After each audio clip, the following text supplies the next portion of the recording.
Dear students, अस्सलाम वालेकुम। The present indefinite tense के बारे में बताऊंगा, वीडियो को आखिर तक देखिएगा। सबसे पहले ज़हन में ये सवाल आता है कि ये टेंस किन किन मौक़े पर इस्तेमाल किया जाता है। तो मंदरजा झेल मौक़े पर इस टेंस का इस्तेमाल किया जाता है किसी आदत के बयान के लिए। किसी बंदे में, किसी इंसान में, किसी और चीज़ में कोई आदत है, उसको बयान करने के लिए ही स्पीक्स द ट्रुथ, वो सच बोलता है, उसकी आदत है सच बोलना।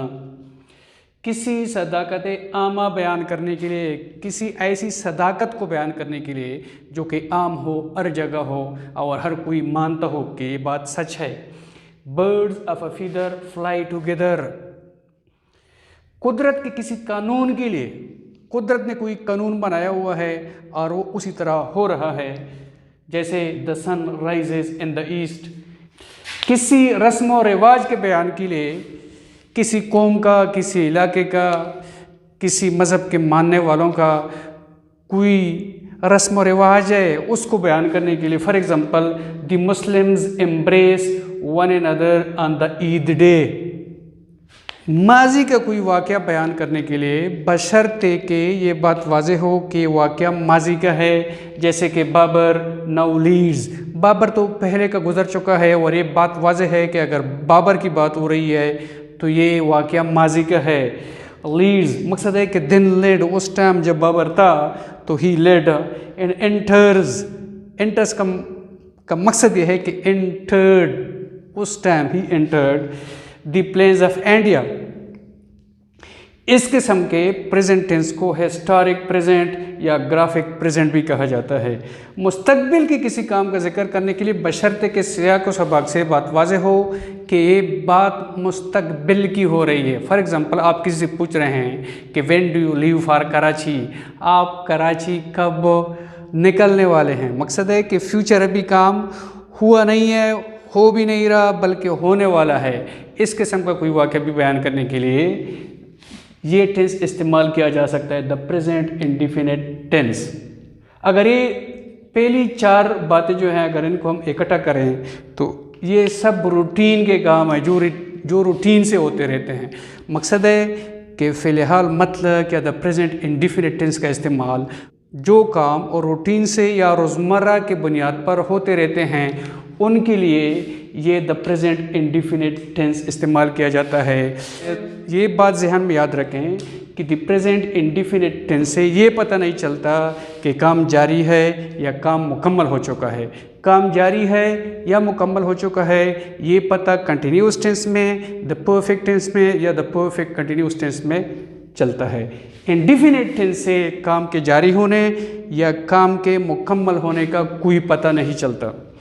अब जहन में सवाल पैदा होता है कि उर्दू के सेंटेंस में हमें कैसे पता चलेगा कि ये प्रेजेंट इंडिफिनिट टेंस का फ़िक्र है। इसको हमने प्रेजेंट इंडिफिनिट के रूल्स के मुताबिक इंग्लिश में ट्रांसलेट करना है। आइए मैं आपको बताता हूँ।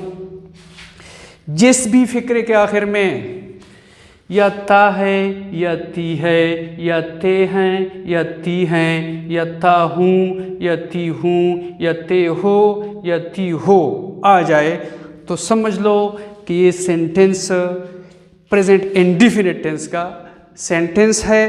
फिर जो प्रेजेंट इंडिफिनिट टेंस के रूल्स हैं उन रूल्स के मुताबिक आपने उर्दू के सेंटेंसेस को इंग्लिश में ट्रांसलेट करना होगा। अभी मैं आपको बताऊंगा कि उर्दू के सेंटेंसेस को इंग्लिश में किस तरह ट्रांसलेट करना है। स्टूडेंट्स ये ज़हन में रखें कि टेंसेस का सारा ताल्लुक वर्ब के साथ है कि वर्ब किस तरह लगाना है, बाकी किसी चीज़ के साथ कोई ताल्लुक नहीं। बाकी सेंटेंस में कोई चेंज नहीं आता टेंस के चेंज के साथ, सिर्फ और सिर्फ वर्ब में तब्दीली आती है। आइए अब देखते हैं कि प्रेजेंट इंडिफिनिट टेंस में अफर्मेटिव सेंटेंस का स्ट्रक्चर कैसे होता है। Structure of affirmative sentences in the present indefinite tense कैसे होता है। सबसे पहले आता है सब्जेक्ट, उसके बाद आता है first form of the verb, उसके बाद अगर कोई ऑब्जेक्ट हो तो वो लगाया जाता है। For example she writes a letter, they write a letter. अब देखें इस राइट के साथ इसका इजाफा हुआ है और ये right pure first form of the verb है राइट। ये क्यों? स्टूडेंट्स ये याद रखें कि जब भी किसी सेंटेंस का सब्जेक्ट थर्ड पर्सन सिंगुलर होगा, स्टूडेंट्स ये ध्यान में रखें कि जब भी किसी सेंटेंस का सब्जेक्ट थर्ड पर्सन सिंगुलर होगा तो प्रेजेंट इंडेफिनिट टेंस में उस सेंटेंस के वर्ब के साथ एस या ईज का इजाफा होगा। अभी थर्ड पर्सन सिंगुलर क्या होता है मैं आपको शॉर्टकट और सिंपल अल्फाज में बता देता हूँ कि आई और यू के अलावा बाकी कोई भी सब्जेक्ट जो कि सिंगुलर हो वो थर्ड पर्सन सिंगुलर होता है। फिर सुने, आई और यू के अलावा बाकी सेंटेंस का सब्जेक्ट जो कुछ भी हो अगर वो सिंगुलर हो तो वो थर्ड पर्सन सिंगुलर होगा। एक तो ये फार्मूला है सिंपल और सादा।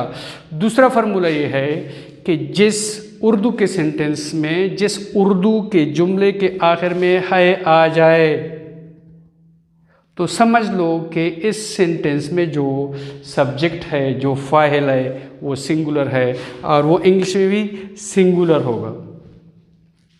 इसमें ये भी याद रखें कि जिस उर्दू जुमले के आखिर में हूँ या हो आ जाए वो बिल्कुल भी सिंगुलर नहीं होगा। हैं में आप ये देखेंगे कि जो सब्जेक्ट है जो फाइल है वो एक है या एक से ज़्यादा हैं। अगर एक से ज़्यादा हैं तो वो थर्ड पर्सन सिंगुलर नहीं होगा, अगर एक है तो वो थर्ड पर्सन सिंगुलर होगा। इसके अलावा मैं आपको एग्जैक्टली बताता हूँ कि कौन कौन से अल्फाज अगर किसी सेंटेंस के सब्जेक्ट के तौर पर आएँ तो वो थर्ड पर्सन सिंगुलर होंगे और बाकी नहीं होंगे। ही शी इट और सिंगुलर नाउन कोई भी हो, नाउन और सिंगुलर हो, ठीक है, तो वो थर्ड पर्सन सिंगुलर होगा। इसके अलावा सिंगुलर इंडिफिनिट प्रोनाउंस, ऐसे इंडिफिनिट प्रोनाउंस जो कि हमेशा के लिए सिंगुलर इस्तेमाल होते हैं जैसे anyone, everyone, someone, anybody, no one, nobody, anything, anyone, everything, one, each, या ऐसे प्रोनाउन जो कि सिंगुलर भी इस्तेमाल होते हैं और प्लूरल भी, और जब वो सिंगुलर इस्तेमाल हो जाएं, ये जो इंडिफिनिट प्रोनाउंस हैं ये सिंगुलर भी इस्तेमाल होते हैं और प्लूरल भी, और जब भी ये सिंगुलर इस्तेमाल हो जाएं तो ये भी थर्ड पर्सन सिंगुलर होंगे। ऑल, एनी, मोर, मोस्ट, नन और सम। ये कब और किस तरह सिंगुलर इस्तेमाल होते हैं ये मेरा लेक्चर है इंडिफिनिट प्रोनाउंस, वो देखिएगा आपको मालूम हो जाएगा। स्टूडेंट्स अब इस सवाल का जवाब कि वर्ब के साथ कब इसका इजाफा होगा और कब ईज का इजाफा होगा, मकसद ये है कि अगर किसी सेंटेंस में सब्जेक्ट तो थर्ड पर्सन सिंगुलर है, अभी ये कैसे पता चलेगा कि इस वर्ब के साथ इस लगाना है या ईज लगाना है। तो स्टूडेंट्स जिस वर्ब के आखिर में ओ आ जाए, ओ जैसे गो या डू, तो फिर उस वर्ब के साथ ईज का इजाफा करना होगा। जिस वर्ब के आखिर में एक्स आ जाए जैसे मैक्स, जैसे फिक्स, तो उसके साथ में ईज का इजाफा करना होगा। अगर किसी वर्ब के आखिर में डबल एस आ जाए जैसे पास, तो ईज का इजाफा करना होगा। अगर किसी वर्ब के आखिर में एच आ जाए जैसे कि वॉश,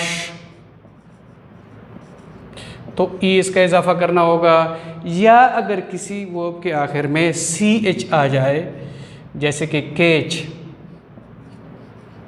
तो ईज का इजाफा करना होगा।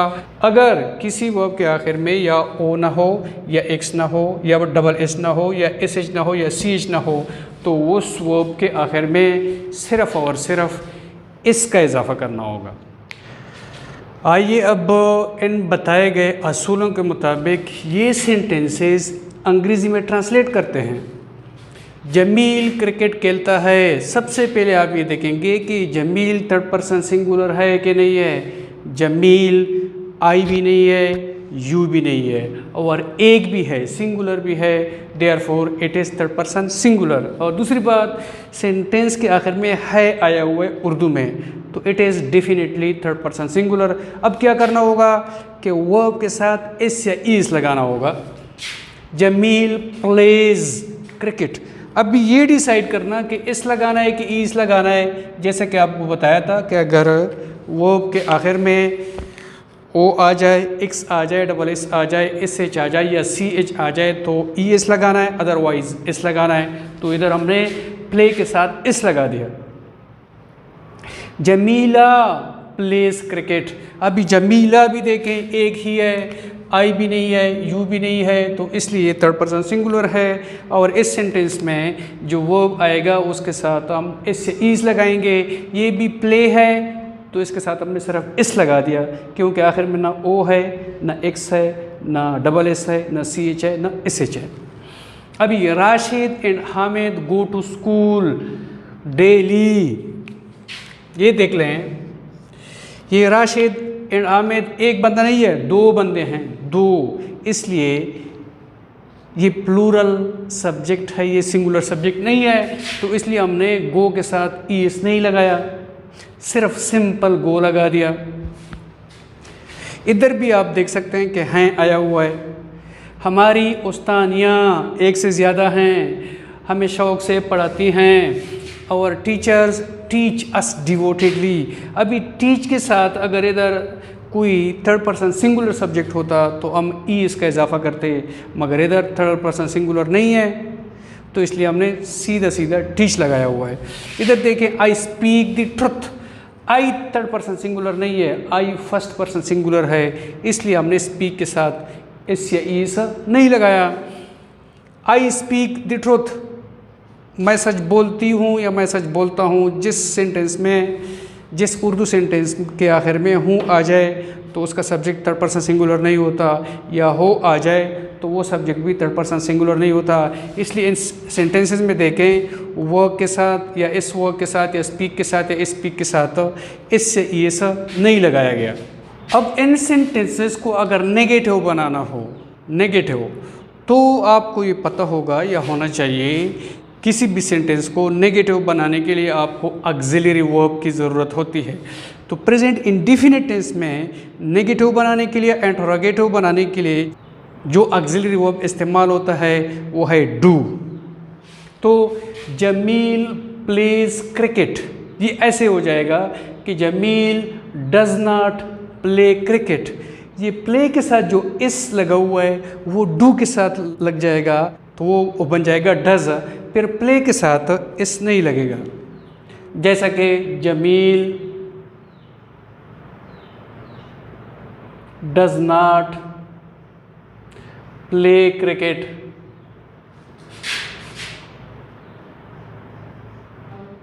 ये जो इस था जो कि प्ले के साथ लगा हुआ था, ये इधर डज के साथ आ गया, तो फिर प्ले के साथ नहीं लगेगा इधर। Likewise Jamila plays cricket, Jamila does not play cricket. Rashid and Hamid go to school, Rashid and Hamid do not go to school. Do not, क्योंकि सब्जेक्ट थर्ड पर्सन सिंगुलर नहीं है, वर्ब के साथ एस या ईस नहीं लगा हुआ। Our teachers teach us devotedly, our teachers do not teach us devotedly. Do not क्यों? क्योंकि सब्जेक्ट थर्ड पर्सन सिंगुलर नहीं है और वर्ब के साथ एस या ई एस नहीं है। आई speak the truth always, I do not speak the truth always. Do not क्यों? डू नॉट इसलिए कि सब्जेक्ट थर्ड पर्सन सिंगुलर नहीं है, और साथ ही I do not, you do not, और यू डू नॉट। और ये डू नॉट आपने कहाँ लगाना है? वर्ब से पहले, सब्जेक्ट के बाद, नेगेटिव सेंटेंसेस में। प्रेजेंट इंडेफिनिट टेंस के सेंटेंसेस को इंटरोगेटिव बनाने के लिए भी आपको डू या डस की ज़रूरत पड़ती है। डू कब लगाएंगे, डस कब लगाएंगे? अगर सब्जेक्ट थर्ड पर्सन सिंगुलर हो और वर्ब के साथ इस से ईस लगा हो तो डस लगाएंगे, अदरवाइज डू लगाएंगे। मगर जैसे कि नेगेटिव सेंटेंसेस में फिर वर्ब से इस हट गया था, इसी तरह बिल्कुल ये वर्ब से इस हट जाएगा, वो डू के साथ लग जाएगा। अब ये सेंटेंस ऐसे हो जाएगा कि डज जमील प्ले क्रिकेट, जैसे कि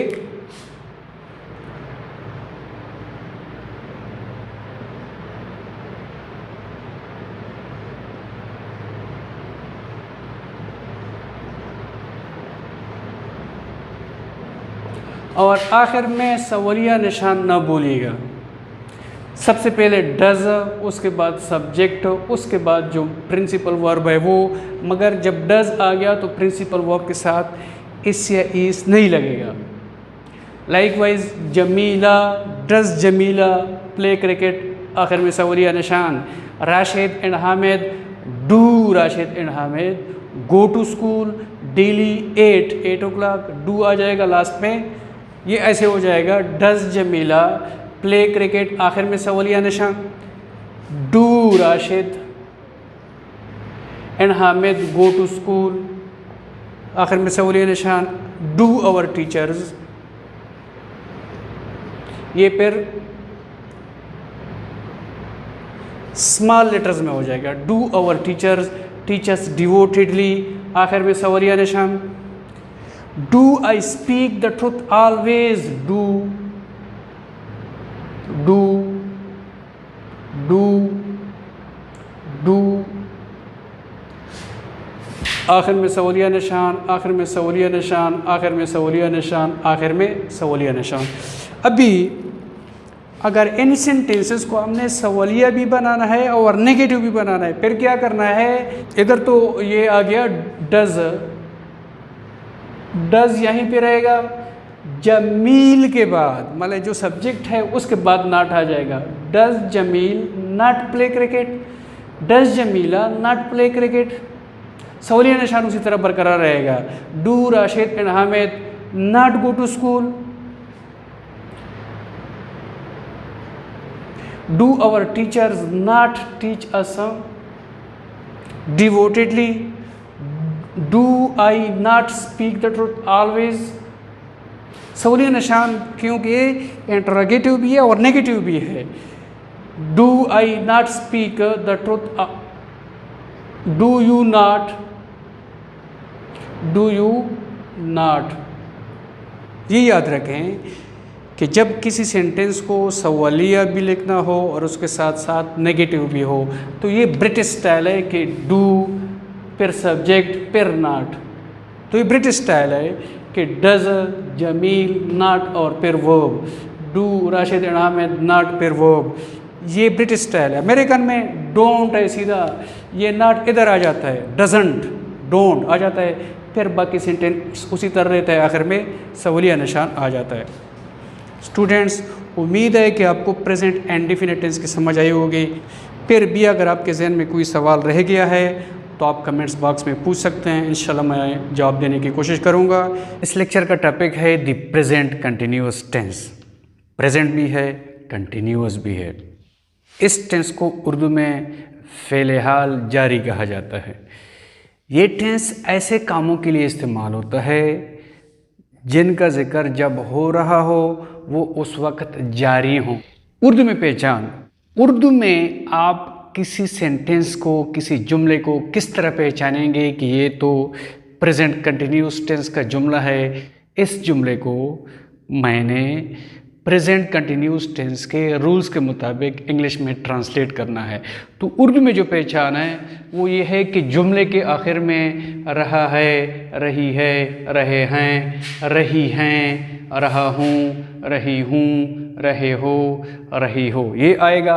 या बाज़ दफ़ा ये भी आ जाता है जुमले के आखिर में हुआ है, हुई है, हुए हैं, हुई हैं, हुआ हूँ, हुई हूँ, हुई हो या हुई हो, ये भी आ जाता है। मगर इधर दो बातें जो कि इंतहाई अहम है वो जहन में रखें।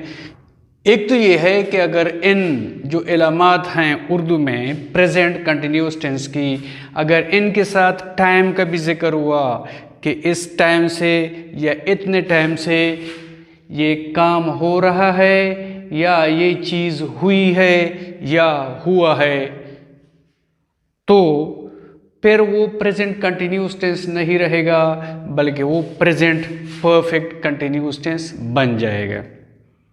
एक तो ये बात ज़हन में रखें, और दूसरी बात ये है कि रहा, रही, रहे, उसके बाद अगर हैं, है, हूँ आ जाएं तो ये तो प्रेजेंट कंटिन्यूस टेंस की पहचान है, इसमें तो कोई शक नहीं है। मगर हुआ है, हुई है, हुए हैं, हुई हैं, हुआ हूँ, हुई हूँ, हुए हैं, हुई हो, ये ज़रूरी तौर पर प्रेजेंट कंटिन्यूस टेंस की पहचान नहीं है। इसमें आपने ये देखना है कि जो हालत है वो अभी कंटिन्यू है, वो उसी तरह जारी है। फॉर एग्ज़ाम्पल, मैं बैठा हुआ हूँ, जब वो बंदा बैठा हुआ है तो वो काम उसी तरह जारी है, उसमें कोई कमी या बेशी नहीं है, उसी तरह जारी है। ठीक है। ये भी हो सकता है कि मैं थका हुआ हूँ, अभी मैं बैठा हुआ हूँ, ये कंटिन्यूस टेंस है, मैं थका हुआ हूँ, ये कंटिन्यूस टेंस नहीं है। मैं लेटा हुआ हूँ, ये कंटिन्यूस टेंस है, मैं बोर हुआ हूँ, ये कंटिन्यूस टेंस नहीं है। तो ये बात ध्यान में रखें। अभी इंग्लिश में ये टेंस बनाते हुए या उर्दू का कोई सेंटेंस अंग्रेज़ी में ट्रांसलेट करते हुए आपने इंग्लिश में सेंटेंस कैसे बनाना होगा। इंग्लिश में सबसे पहले आएगा सब्जेक्ट, जो भी हो, फिर सब्जेक्ट के मुताबिक 3 ऑक्सिलरी वर्ब्स हैं, उनमें से कोई एक आएगा, या आएगा एम, या आएगा इज़, या आएगा आर। एम तो मुख्तस है आई के लिए, आई के साथ ना इज़ आ सकता है ना आर आ सकता है। यू अगर सिंगुलर है तब भी, अगर प्लूरल है तब भी यू के साथ आर आएगा। बाकी जितने भी सिंगुलर सब्जेक्ट्स होंगे उनके साथ इज़ आएगा, और प्लूरल जितने भी सब्जेक्ट्स होंगे उनके साथ आर आएगा। उसके बाद प्रेजेंट पार्टिसिपल आएगा। प्रेजेंट पार्टिसिपल से मकसद है कि वर्ब की पहली फॉर्म और उसके साथ आईएनजी। उसके बाद अगर कोई सब्जेक्ट है तो वो आएगा। आइए मिसालों से देख लेते हैं। सबसे पहले जो मैंने पहचान की बात की, मैं हाकी खेल रहा हूँ, पहचान है प्रेजेंट कंटिन्यूस टेंस की। इसमें कोई वक्त का भी जिक्र नहीं है कि मैं 1 घंटे से खेल रहा हूँ या मैं कल से खेल रहा हूँ। तो ये प्रेजेंट कंटिन्यूस टेंस है। अभी इंग्लिश में क्या करना है, आई के बाद कोई ऑक्सिलरी वर्ब लगाना है, इज, एम, आर में से। तो आई के साथ एम लगता है, am first form of the verb के साथ आईएनजी का इजाफा करना है। प्लेइंग हॉकी, हम हॉकी खेल रहे हैं, प्रेजेंट कंटिन्यूस टेंस की पहचान। वी के साथ आर आता है, वी आर, क्योंकि जमा है, प्लेइंग हॉकी। अभी इधर देखें, डिफरेंस किधर है, सिर्फ और सिर्फ ऑक्सिलरी वर्ब में डिफरेंस है, बाकी वही चीज़ है। सब्जेक्ट तो ज़ाहिर है जिस चीज़ के बारे में बात हो रही है वो होगा, बाकी वर्ब में कोई फ़र्क नहीं है, बाकी जो ऑब्जेक्ट है उसमें भी कोई फ़र्क नहीं है। वी के साथ आर आता है, यू के साथ आर आता है, ही के साथ इज़ आता है, शी के साथ इज़ आता है, दे के साथ आर आता है। फवाद अगर कोई सिंगुलर नाउन हो तो उसके साथ इज़ आता है। अफीफ़ा अगर कोई सिंगुलर नाउन हो तो उसके साथ इज़ आता है। बॉयज़ जमा हैं तो इनके साथ आर आता है। गर्ल्स भी जमा है, इनके साथ भी आर आता है। बाकी सब के साथ प्लेइंग हॉकी। इधर उर्दू में देख लें, तुम हॉकी खेल रहे हो, वो हॉकी खेल रहा है, वो हॉकी खेल रही है, वो हॉकी खेल रहे हैं, वो फवाद हॉकी खेल रहा है, हफीफ़ा हॉकी खेल रही है, और रहे हैं और रही हैं। ये तमाम पहचान हैं प्रेजेंट कंटिन्यूअस टेंस की। अभी आते हैं जो दूसरी पहचान है, हुआ हूँ, हुए हैं, हुए हो, हुआ है, हुई है, या हुए हैं, या हुआ है, या हुई है, या हुए हैं, या हुई हैं। इधर भी सेम उसी तरह सब्जेक्ट के बाद 3 ऑक्सिलरी वर्ब में से कोई, इज, एम, आर में से, और एग्जैक्टली उसी तरह आई के साथ एम, यू के साथ आर, सिंगुलर नाउन्स के साथ इज, प्लूरल नाउन्स के साथ आर। बाकी वर्ब के साथ आईएनजी, मकसद है कि प्रेजेंट पार्टिसिपल लगाना होगा। मैं बैठा हुआ हूँ, आई एम सिटिंग। हम बैठे हुए हैं, वी आर सिटिंग। तुम बैठे हुए हो, यू आर सिटिंग। वो बैठा हुआ है, ही इज सिटिंग। वो बैठी हुई है, शी इज सिटिंग। वो बैठे हुई हैं, दे आर सिटिंग। हमाद बैठा हुआ है, हमाद इज सिटिंग। अनम बैठी हुई है, अनम इज सिटिंग। वो लड़के बैठे हुए हैं, बॉयज आर सिटिंग। गाय बैठी हुई हैं, the cows are sitting. Dear students, अभी प्रेजेंट कंटिन्यूस टेंस के जुमलों को अगर नेगेटिव बनाना हो या नाफिया बनाना हो तो क्या करना होगा? उर्दू में तो नहीं बीच में डाल दो। मैं हॉकी नहीं खेल रहा हूँ, हम हॉकी नहीं खेल रहे हैं, तुम हॉकी नहीं खेल रहे हो, वो हॉकी नहीं खेल रहा है, वो हॉकी नहीं खेल रही है, वो हॉकी नहीं खेल रहे हैं, फवाद हॉकी नहीं खेल रहा है, अफीफ़ा हॉकी नहीं खेल रही है, लड़के हॉकी नहीं खेल रहे हैं, लड़कियां हॉकी नहीं खेल रही हैं। या इधर मैं नहीं बैठा हुआ हूँ, हम नहीं बैठे हुए हैं, तुम नहीं बैठे हुए हो, वो नहीं बैठा हुआ है, वो नहीं बैठी हुई है, या वो नहीं बैठे हुए हैं, या हमाद नहीं बैठा हुआ है, अनम नहीं बैठी हुई है, लड़के नहीं बैठे हुए हैं, गाय नहीं बैठी हुई हैं। सिंपल है, बीच में नहीं डालो। इंग्लिश में क्या करना है? Auxiliary verbs is am are जिधर भी हैं उनके बाद नॉट लगाओ। I am sitting, I am not sitting. We are sitting, we are not sitting. You are sitting, you are not sitting. He is sitting, he is not sitting. She is sitting, she is not sitting. They are not sitting. Hamad is not sitting. Anam is not sitting. Boys are not sitting. The cows are not sitting. इधर भी सिर्फ और सिर्फ is am are जिधर भी हैं, मकसद है कि ऑक्सिलरी वर्ब और प्रिंसिपल वर्ब जो कि प्लेइंग या कोई और वर्ब होगा जिसके साथ आईएनजी लगा होगा, इनके बीच में नॉट लगा दो। इन जुमलों को सवालिया बनाने के लिए जिस तरह उर्दू में आपने सबसे पहले लगाना है क्या, सबसे पहले सब सेंटेंसेस से पहले क्या लगाना है और उसके बाद सवालिया निशान लगाना है। जिस तरह क्या मैं हॉकी खेल रहा हूँ, सवालिया निशान सब के साथ क्या लगाना है और आखिर में सवालिया निशान लगाना है। इधर भी क्या मैं बैठा हुआ हूँ, सबसे पहले क्या लगाना है और उसके बाद सवालिया निशान लगाना है। अभी इंग्लिश में क्या करना है? इंग्लिश में इंटरोगेटिव बनाने के लिए आपने सबसे पहले ये काम करना है कि जो ऑक्सिलरी वर्ब्स हैं ये यहाँ बीच से निकाल के पहले लगाने हैं। एम आई सिटिंग और आखिर में सवालिया निशान। ये यहाँ से ख़त्म हो जाएगा, ये यहाँ से ख़त्म हो जाएगा, यहाँ पर आ जाएगा, ये यहाँ से ख़त्म हो जाएगा। मकसद है कि तमाम ऑक्सिलरी वर्ब्स पहले आ जाएंगे, उनके बाद सब्जेक्ट आ जाएगा और उसके बाद प्रेजेंट पार्टिसिपल, मकसद है कि first form of the verb के साथ जो आईएनजी होता है वो, और फिर आखिर में अगर कोई ऑब्जेक्ट वगैरह हो तो वो लगाना होगा। इधर भी ऐसे ही होगा, तमाम जो ऑक्सिलरी वर्ब्स हैं वो स्टार्ट में, फिर सब्जेक्ट, उसके बाद प्रेजेंट पार्टिसिपल और आखिर में सवालिया निशान। ये सवालिया बनाने के लिए।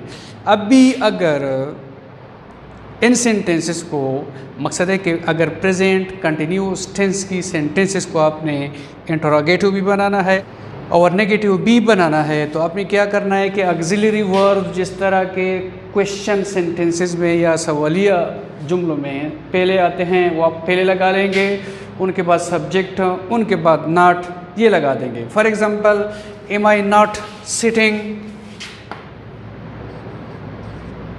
सवालिया निशान। Are we not sitting, are you not sitting, is he not sitting, is she not sitting, are they not sitting, is Hamad not sitting, is Anam not sitting, are boy not sitting, are cows not sitting.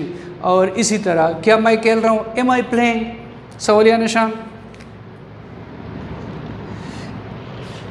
Question sentence है जिसमें सवाल पूछा गया हो, हाँ वो सिर्फ और सिर्फ इंटरोगेटिव हो या इंटरोगेटिव एंड नेगेटिव हो, दोनों के बाद आपने सवालिया निशान ज़रूर लगाना है ताकि पता चले कि सवालिया जुमला है।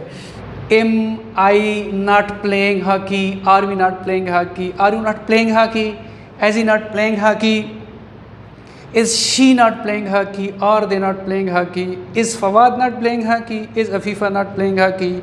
Are boys not playing hockey? Are girls not playing hockey? सब के बाद सवालिया निशान लगाना है। इस लेक्चर में मैं आपको द प्रेजेंट परफेक्ट टेंस के बारे में बताऊंगा। जैसे कि नाम से ही ज़ाहिर है, the present perfect tense. Present के मानी मौजूदा, परफेक्ट के मानी मुकम्मल। मकसद है कि कोई ऐसा काम जो कि मौजूदा ज़माने में ही तकमील पजीर हो चुका हो या मुकम्मल हो चुका हो, इस टेंस में मकसद है कि द प्रेजेंट परफेक्ट टेंस में उस काम के बारे में बात की जाती है। इस्तेमाल, कोई काम जो पाया तकमील को पहुंच गया हो का ताल्लुक़ ज़माना हाल से जोड़ना। मकसद है कि कोई काम मुकम्मल हो गया है मगर उसका ताल्लुक़ ज़माने हाल से जोड़ने के लिए ये टेंस इस्तेमाल होता है। उर्दू में इसकी पहचान क्या है? उर्दू के सेंटेंसेस में जब किसी सेंटेंस के आखिर में चुका, चुक्के या चुक्की या ये, यही या लिया, लिए, ली आए, उसके बाद हैं, हो, हूँ या है में से कोई एक लफ्ज़ आ जाए तो समझ लो कि प्रेजेंट परफेक्ट टेंस का सेंटेंस है। अभी उर्दू का ऐसा जुमला जो कि प्रेजेंट परफेक्ट टेंस का जुमला हो, उसको आपने इंग्लिश में किस तरह ट्रांसलेट करना है, आइए मिसालों से देख लेते हैं। अभी इसमें आप देख सकते हैं कि मैंने जूतों का ये जूड़ा ख़रीद लिया है। ये लिया है निशानी है प्रेजेंट परफेक्ट टेंस की। हम पहुंच चुके हैं निशानी है प्रेजेंट परफेक्ट टेंस की। तुम आराम कर चुके हो। वो सो गया है या है। मेरे पड़ोसी का घोड़ा मर गया है या है। इन डॉक्टरों ने मेरी आंखें चेक कर ली हैं। जिस तरह के मैंने इधर आपको बताया कि चुके हैं या चुके हो या है या ये है या ली है, ये सब निशानियां हैं उर्दू सेंटेंसेस में या उर्दू के जुमले में प्रेजेंट परफेक्ट टेंस की। अभी इन जुमलों को आपने किन रूल्स के मुताबिक इंग्लिश में ट्रांसलेट करना है। इंग्लिश में प्रेजेंट परफेक्ट टेंस में जो ऑक्सिलरी वर्ब्स इस्तेमाल होती हैं वो है हैज़ और हैव। हैज़ अगर सब्जेक्ट सिंगुलर हो तो हैज़ का इस्तेमाल करना है, अगर सब्जेक्ट प्लूरल हो तो उसके साथ हैव लगाना है। आई तो सिंगुलर है, उसके साथ भी हैव लगता है। और यू अगर सिंगुलर हो तो यू के बाद भी हैव का इस्तेमाल होता है। और उसके बाद जो प्रिंसिपल वर्ब होता है उसको थर्ड फॉर्म में लगाना होता है या पास्ट पार्टिसिपल फॉर्म उसका लगाना होता है। आइए देख लेते हैं, आइए मिसालों से देख लेते हैं कि उर्दू में प्रेजेंट परफेक्ट टेंस की सेंटेंसेस को किस तरह इंग्लिश में ट्रांसलेट किया जाता है। मैंने जूतों का ये जोड़ा ख़रीद लिया है। I have bought this pair of shoes. I के बाद हैव, उसके बाद थर्ड फॉर्म बॉट, बाय का थर्ड फॉर्म है। हम पहुंच चुके हैं, वी हैव रीच्ड। वी के बाद हैव, रीच का थर्ड फॉर्म रीच्ड। तुम आराम कर चुके हो, यू हैव, यू के बाद have as an auxiliary verb. और टेक का थर्ड फॉर्म टेकन। वो सो गया है, ही के बाद हैज़ स्लेप्ट, सो गया है। स्लीप का थर्ड फॉर्म है स्लेप्ट। मेरे पड़ोसी का घोड़ा मर गया है। My neighbours horse has died. My neighbours horse singular है चूंकि उसके बाद हैज़, डाई का third form died. These doctors have, अच्छा इन डॉक्टरों ने मेरी आंखें चेक कर ली हैं। दीज डॉक्टर्स, ये सब्जेक्ट चूंकि प्लूरल है इसलिए इसके बाद हैव लगा हुआ है और third form of the verb. मकसद है कि प्रेजेंट परफेक्ट टेंस के इंग्लिश के जुमले में हैज़ या हैव आएगा और उसके बाद third form of the verb आएगा। अभी प्रेजेंट परफेक्ट टेंस की सेंटेंसेस को अगर नेगेटिव बनाना हो तो क्या करना है, हैज़ या हैव के बाद नॉट लगा देना है। For example, I have bought this pair of shoes, I have not bought this pair of shoes. We have reached, we have not reached. You have taken rest, you have not taken rest. He has slept, he has not slept. My neighbor's horse has died. My neighbor's horse has not died. These doctors have checked my eyes. These doctors have not checked my eyes. जो auxiliary verb हैं has या have उनके बाद not लगाओ। अभी इन ही sentences को अगर interrogative में चेंज करना है तो क्या करना है, हैज़ या हैव को पहले लगाना है और लास्ट में क्वेश्चन मार्क लगाना है। For example, I have bought this pair of shoes. ये जो ऑक्सिलरी वर्ब है पहले लगाओ, इधर हैव, ये हैव फिर यहाँ से ख़त्म हो जाएगा, ये हो जाएगा कि have I bought this pair of shoes, आखिर में सवालिया निशान। We have reached, have we reached, have इधर आ जाएगा, आखिर में सवालिया निशान। You have taken rest, have you taken rest, have सबसे पहले, उसके बाद सब्जेक्ट, उसके बाद third form of the verb, उसके बाद और लास्ट में सवालिया निशान। He has slept, has he slept, सवालिया निशान। My neighbour's horse has died, has my neighbour's horse died, सवालिया निशान। These doctors have checked my eyes, have these doctors checked my eyes। मगर याद रखें कि जब ऑक्सिलरी वर्ब शुरू में आ जाए तो ऑक्सिलरी वर्ब कैपिटल लेटर से शुरू करना है और उसके बाद जो सब्जेक्ट है अगर वो प्रॉपर नाउन नहीं है तो वो स्मॉल लेटर से शुरू करना है। अगर कोई सेंटेंस इनमें से नेगेटिव भी बनाना है और इंटरोगेटिव भी बनाना है तो वेरी सिंपल, ऑक्सिलरी वर्ब को तो पहले लगा दो, आखिर में सवालिया निशान लगा दो, ये काम तो हो गया। सब्जेक्ट के बाद नॉट लगा दो। For example, I have bought this pair of shoes, have I not bought this pair of shoes. Have मैंने पहले लगा दिया, उसके बाद आई लगा दिया, उसके बाद not. We have reached, have we not reached, have इधर, वी उसके बाद नॉट, उसके बाद reached. You have taken rest, have you not taken rest, सवालिया निशान। He has slept, has he not slept, सवालिया निशान। My neighbour's horse has died, has my neighbour's horse not died. These doctors have checked my eyes, have these doctors not checked my eyes, सवालिया निशान।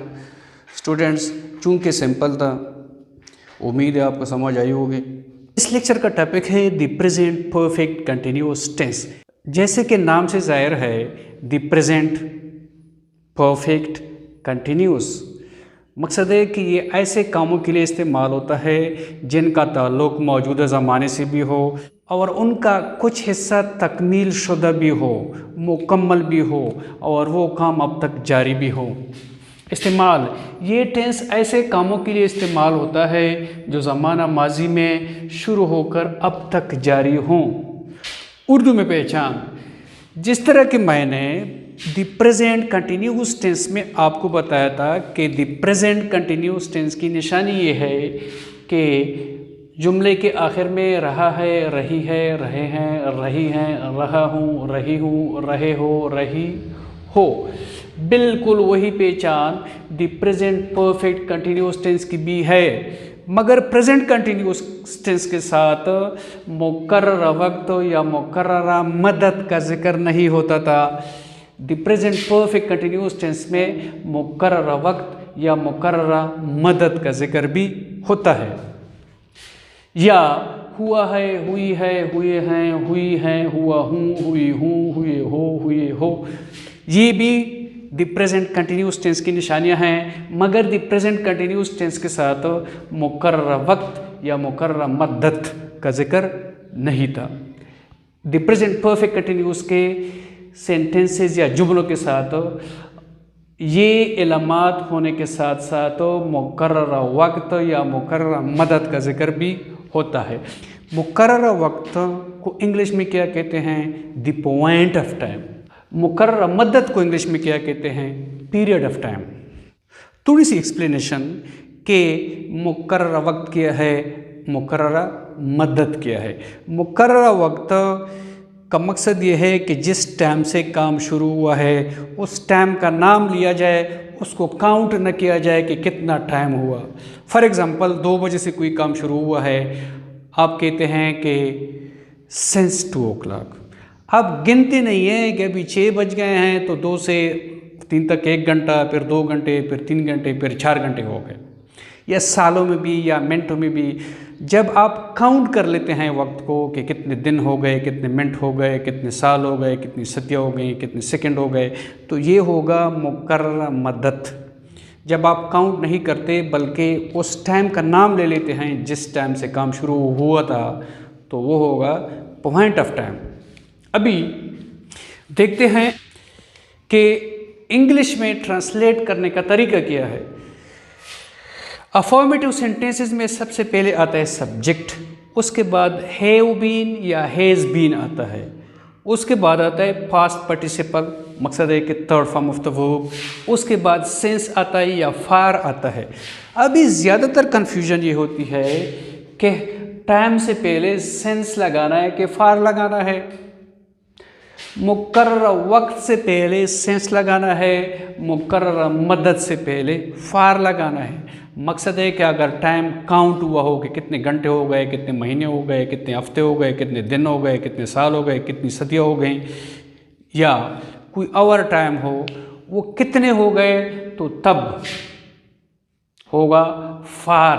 अगर time का सिर्फ नाम दिया जाए कि सुबह 2 बजे 1920 1930 और टाइम काउंट न किया गया हो कि कितना टाइम हो गया, तो फिर टाइम से पहले लगेगा सेंस। इन मिसालों से आपको और ज़्यादा वज़ाहत से समझ आ जाएगी। मैं 1 घंटे से काम कर रहा हूँ तो पहचान है कंटिन्यूस की। 1 घंटा से जब हो जाएगा तो फिर परफेक्ट कंटिन्यूस टेंस की। तो इसमें वक्त भी है और इसमें रहा हूँ भी है, तो therefore it is a sentence of present perfect continuous tense. इसकी इंग्लिश में ट्रांसलेशन ऐसी हो जाएगी कि I have been working for an hour. I के साथ हैव आता है, been is the third form आता है, वर्किंग वर्ब के साथ आईएनजी, फॉर एन आवर घंटा, टाइम गिना गया है कि कितना टाइम हुआ, 1 घंटा हुआ। हम सुबह 4 बजे से काम कर रहे हैं, 4 बजे का नाम दिया गया है। अगर इधर होते कि हम 4 घंटे से काम कर रहे हैं तो फिर वो मुकर्ररा मदद होती, मगर ये 4 बजे से टाइम को या वक्त को काउंट नहीं किया गया कि कितना वक्त हुआ, सिर्फ 4 बजे का जिक्र है। हम 4 बजे से काम कर रहे हैं, 4 बजे वक्त का जिक्र रहे हैं। ये कंटिन्यूस मकसद है कि the present perfect continuous tense का सेंटेंस है। वी हैव बीन, वी के साथ हैव बीन आता है, वर्किंग सिंस, चूँकि टाइम का सिर्फ नाम है इसलिए 4 o'clock, इसलिए सिंस आ गया। और उसके बाद जो टाइम है वो जिस टाइम का नाम है, जो पॉइंट ऑफ टाइम है वो आ गया। वो इस कार की सुबह से मरम्मत कर रहा है, सुबह से सिंस मॉर्निंग कर रहा है, कंटिन्यूस। अच्छा, he has been repairing this car since morning. तुम एक लंबे अरसे से यहाँ रह रहे हो। इधर भी सिर्फ टाइम का नाम दिया गया है, टाइम काउंट नहीं हुआ, तो इधर भी आएगा since long. You have been living here since long. वो इस तालाब में 9 बजे से तैर रहा है। He has been swimming in this pond since 9 o'clock। Time का नाम है। She has been sleeping for 4 hours। Time गिना गया है कि कितना टाइम हुआ, 4 घंटे हो गए, इसलिए फॉर लगा हुआ है। He has been teaching in this university since 2010। Time का नाम लिया गया है, टाइम या साल या घंटे गिने नहीं गए। ज़्यादातर कन्फ्यूजन जब 4 बजे या 4 घंटे, 1 बजे या 1 घंटे, जिस वक्त के साथ घंटे का जिक्र आ गया तो that is period of time. जिस टाइम के साथ बजे का लफ्ज़ आ गया, 4 बजे, 2 बजे, 3 बजे, 1 बजे, तो that is point of time. अभी देखते हैं कि the present perfect continuous tense की सेंटेंसेस को नेगेटिव किस तरह बनाना है, नाफिया किस तरह बनाना है। उर्दू में तो नहीं लगा दो, मैं 1 घंटे से काम नहीं कर रहा हूँ, हम 4 बजे से काम नहीं कर रहे हैं, वो इस कार की सुबह से मरम्मती नहीं कर रहा है, तुम एक लंबे अरसे से यहाँ नहीं रह रहे हो, वो इस तालाब में 9 बजे से नहीं तैर रहा है, वो 4 घंटे से नहीं सोई हुई है, वो 2010 से इस यूनिवर्सिटी में नहीं पढ़ा रहा है। इस नहीं के लिए इंग्लिश में नॉट लगाना होगा, मगर कहाँ लगाना होगा? ज़्यादातर लोग बीन के बाद लगा देते हैं। No, it is wrong. आपने नॉट हैव या हैज़ के बाद लगाना है। I have not, we have not, he has not, you have not, he has not, she has not, he has not, बाकी सेंटेंस ऐसे ही रहेगा। अभी अगर इन सेंटेंसेस को इंटरोगेटिव बनाना है तो फिर क्या करना है? ये हैव या हैज़ जो हैं सब इधर लगा दो। Have I, have we, has he, have you, has he, has she, has he, और आखिर में सवालिया निशान लगा दो सबके। याद रखना कि कोई भी सवालिया जुमला हो उसके बाद सवालिया का निशान जो साइन ऑफ इंटरोगेशन है दैट इज़ अ मस्ट, वो ज़रूर लगाना है। इसमें एक ही बात याद रखें कि ये हैव या हैज़ जो कि ऑक्सिलरी वर्ब्स हैं, ये जब हम यहाँ लगाएंगे तो ये कैपिटल लेटर से शुरू होंगे, और इधर आई तो खैर जहाँ भी आता है कैपिटल आता है, बाकी अगर कोई प्रॉपर नाउन है तो वो कैपिटल लेटर से शुरू होगा, अगर कोई और नाउन या प्रोनाउन है तो वो स्मॉल लेटर से शुरू होगा। अभी इन ही सेंटेंसेस को अगर इंटरोगेटिव भी बनाना है और नेगेटिव भी बनाना है तो क्या करना है? ये जो ऑक्सिलरी वर्ब हैं इंटरोगेटिव बनाने के लिए इधर शुरू में आ जाएंगे, उसके बाद जो सब्जेक्ट हैं वो आ जाएंगे, उसके बाद नॉट, ये बीन वाली, ये बीन और बीन के बाद वाली जो कहानी है ये सब बाद में आ जाएगी, और आखिर में सवालिया निशान आ जाएगा। इस लेक्चर का टॉपिक है the past indefinite tense. Students, बहुत सारे लोगों के जहनों में द पास्ट इंडेफिनिट टेंस के इस्तेमाल के बारे में बहुत सारी गलतफहमियां हैं। इस लेक्चर में इंशाल्लाह मैं वो सारी गलतफहमियां दूर करने की कोशिश करूंगा। मेरे साथ रहेगा, वीडियो को आखिर तक देखिएगा क्योंकि इसमें आपके सीखने के लिए बहुत कुछ मौजूद है। इस्तेमाल, ये टेंस ज़माना माजी में तन्हा वाक़या होने वाले मंदरजा झेल कामों के लिए इस्तेमाल होता है। ये 1, 2, 3, 4, 5 किस्म के काम हैं जिनके लिए ये टेंस इस्तेमाल किया जाता है। इस टेंस में वर्ब की दूसरी हालत इस्तेमाल होती है। ये याद रखिएगा कि पास्ट इंडेफिनिट टेंस में second form of the verb इस्तेमाल किया जाता है। अच्छा, ये किन मानों में इस्तेमाल होता है? माजी मतलक के मानों में।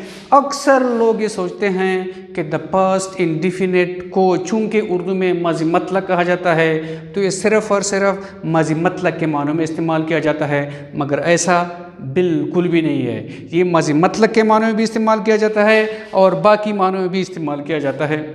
माजी मतलक तो सिंपल है, वो स्कूल चले गए, they went to school, second form of the verb. वो स्कूल से आ गए, दे केम फ्रॉम स्कूल। वो भागे, दे रैन। वो आए, दे केम। वो बीमार हुए, दे बिकेम इल। वो ठीक हुए, दे रिकवर्ड। ये तो हो गए माजी मतलक। अभी ये 2 नंबर जो है इट इज़ वेरी इंटरेस्टिंग।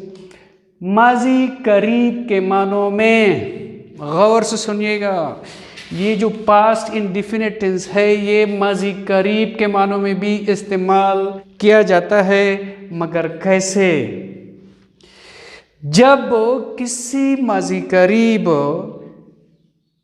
के जुमले में वक्त का भी जिक्र हो, जब किसी जुमले में वक्त का भी जिक्र हो तो फिर द प्रेजेंट परफेक्ट टेंस इस्तेमाल नहीं होगा बल्कि द पास्ट इंडेफिनिट टेंस इस्तेमाल होगा। फॉर एग्जांपल, मैं कल पहुंचा हूं, अगर इस जुमले से मैं कल निकाल दूं, मैं पहुंचा हूं, आई हैव रीच्ड। मगर इस जुमले में जब कल का जिक्र आ गया कि मैं कल पहुंचा हूं तो ये हो जाएगा आई रीच्ड यस्टरडे।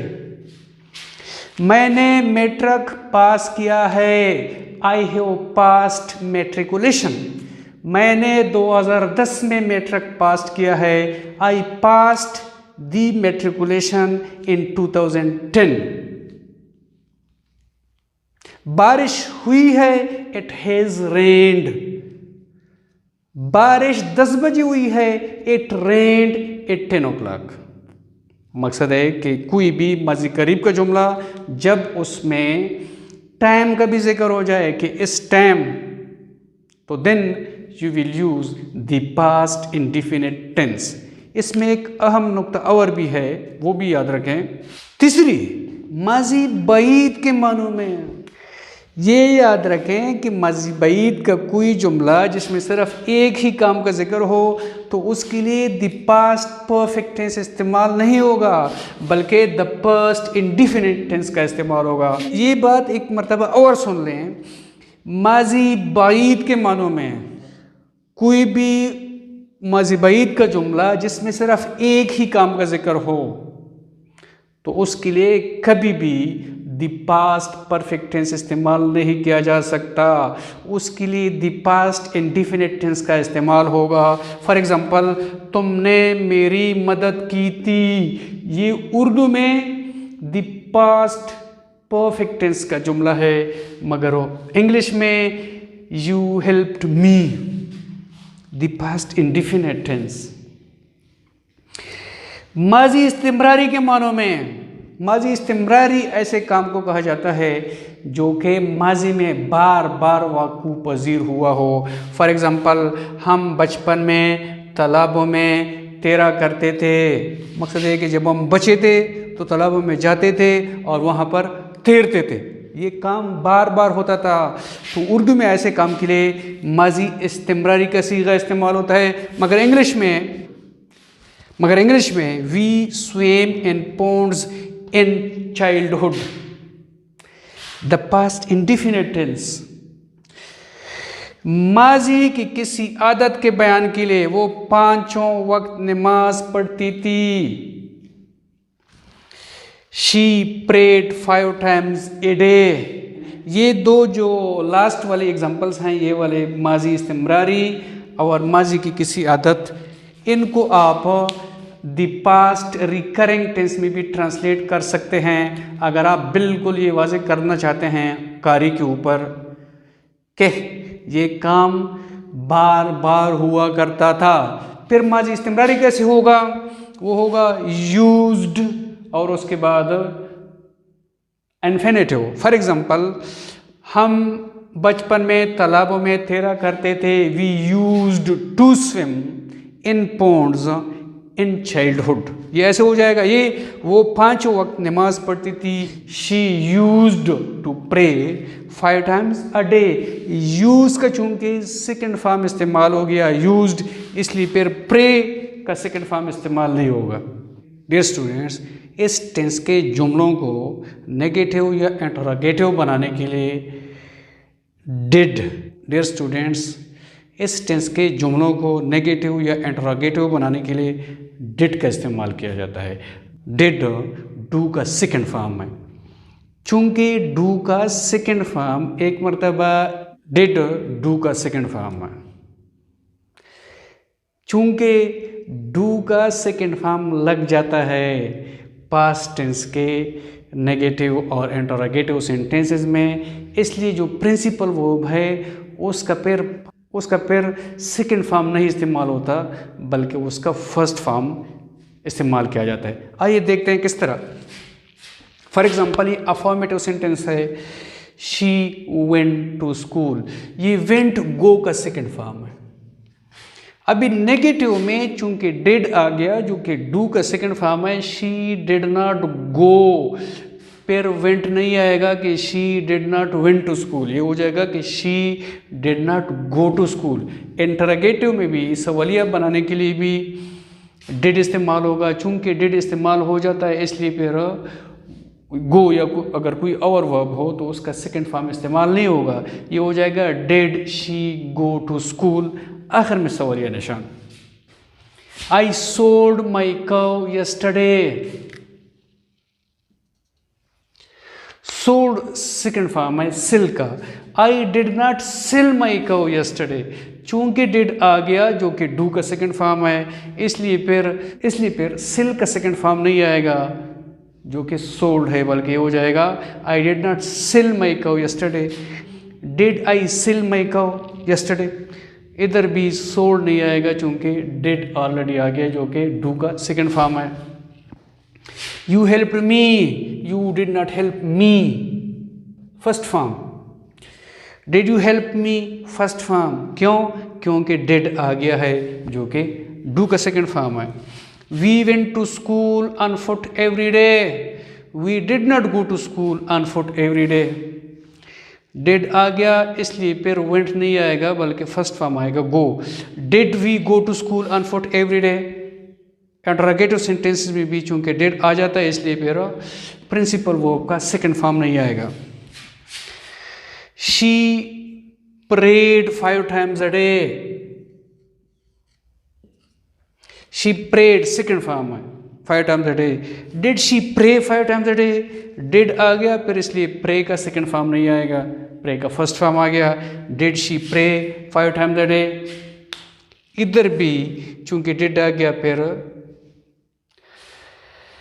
प्रे का सेकंड फॉर्म नहीं आएगा। पास्ट इंडिफिनिट सेंटेंस के सेंटेंसेस को अगर इंटरोगेटिव और नेगेटिव बनाना है तो फिर क्या करना है? यही जुमला यहीं पे रहने दीजिए, सिर्फ और सिर्फ सब्जेक्ट के बाद नॉट लगाइए। Did she not go to school, did I not sell, did you not help, did we not go, did she not pray. Students, उम्मीद है आपको समझ आई होगी और पूरी तरह समझ आई होगी। इस लेक्चर का टॉपिक है द पास्ट कंटिन्यूस टेंस। आइए देखते हैं कि ये किस किस्म के कामों के बयान के लिए इस्तेमाल होता है। इस्तेमाल ऐसे कामों के बयान के लिए जो ज़माना माजी में जारी रहकर ख़त्म हो गए हों। जैसे इस टेंस के नाम से ही जाहिर है, the past continuous tense. Past के मानी माजी, गुजरा हुआ, कंटिन्यूस के मानी जारी, टेंस के मानी ज़माना। तो ये टेंस ऐसे कामों के बयान के लिए इस्तेमाल होता है जो ज़माना माजी में जारी रहकर ख़त्म हो गए हों। मगर याद रखना कि इस टेंस के जुमलों में मुकर्रर वक्त या मुकर्रर मदद का ज़िक्र नहीं होता। मकसद है कि जिस टाइम से और जितने टाइम से काम जारी हो उस वक्त का ज़िक्र नहीं होता। आइए देख लेते हैं कि द पास्ट कंटिन्यूस टेंस के सेंटेंसेस का इंग्लिश में बनाने का क्या तरीका है। स्टूडेंट्स, अगर सेंटेंस अफर्मेटिव हो तो उसमें सबसे पहले आता है सब्जेक्ट, उसके बाद आता है वाज या वर, और उसके बाद आता है प्रेजेंट पार्टिसिपल, और उसके बाद अगर कोई ऑब्जेक्ट हो तो वो आता है। अभी प्रेजेंट पार्टिसिपल क्या चीज़ है? वर्ब की फर्स्ट फॉर्म, उसके साथ ING। अब ज़हन में जो सवाल आता है वो ये है कि वाज कब इस्तेमाल होगा और वर्ब कब इस्तेमाल होगा। जब भी किसी सेंटेंस का सब्जेक्ट सिंगुलर हो तो वाज इस्तेमाल किया जाएगा, और जब भी किसी सेंटेंस का सब्जेक्ट प्लूरल हो तो वर्ब इस्तेमाल किया जाएगा।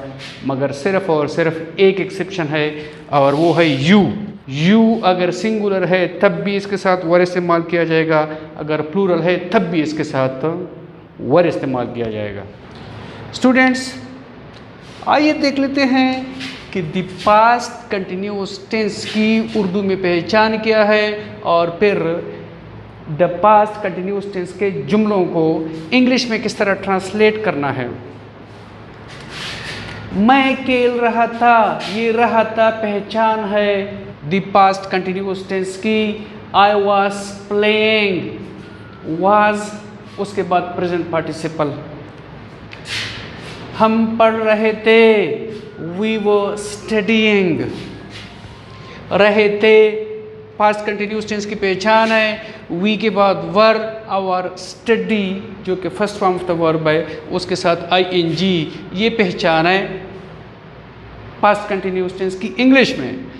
आप नमाज पढ़ रहे थे, यू वर ऑफरिंग।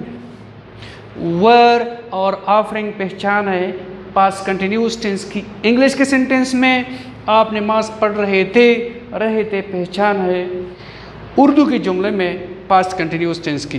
वो दौड़ रहा था पहचान है पास्ट कंटिन्यूस टेंस के जुमले की उर्दू में। और ही वाज रनिंग, वाज के बाद प्रेजेंट पार्टिसिपल, ये पहचान है पास्ट कंटिन्यूस टेंस के सेंटेंस की अंग्रेजी में। वो मेरी मदद कर रही थी। She was helping me, was helping, ये रही थी पहचान है पास्ट कंटिन्यूस टेंस की उर्दू में। वॉज हेल्पिंग ये पहचान है पास्ट कंटिन्यूस टेंस के जुमले की इंग्लिश में।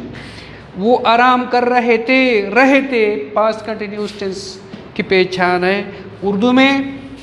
दे वर टेकिंग पहचान है पास्ट कंटिन्यूस टेंस के सेंटेंस की इंग्लिश में। फवाद साइकिल चला रहा था पहचान है पास्ट कंटिन्यूस टेंस की जुमले की उर्दू में।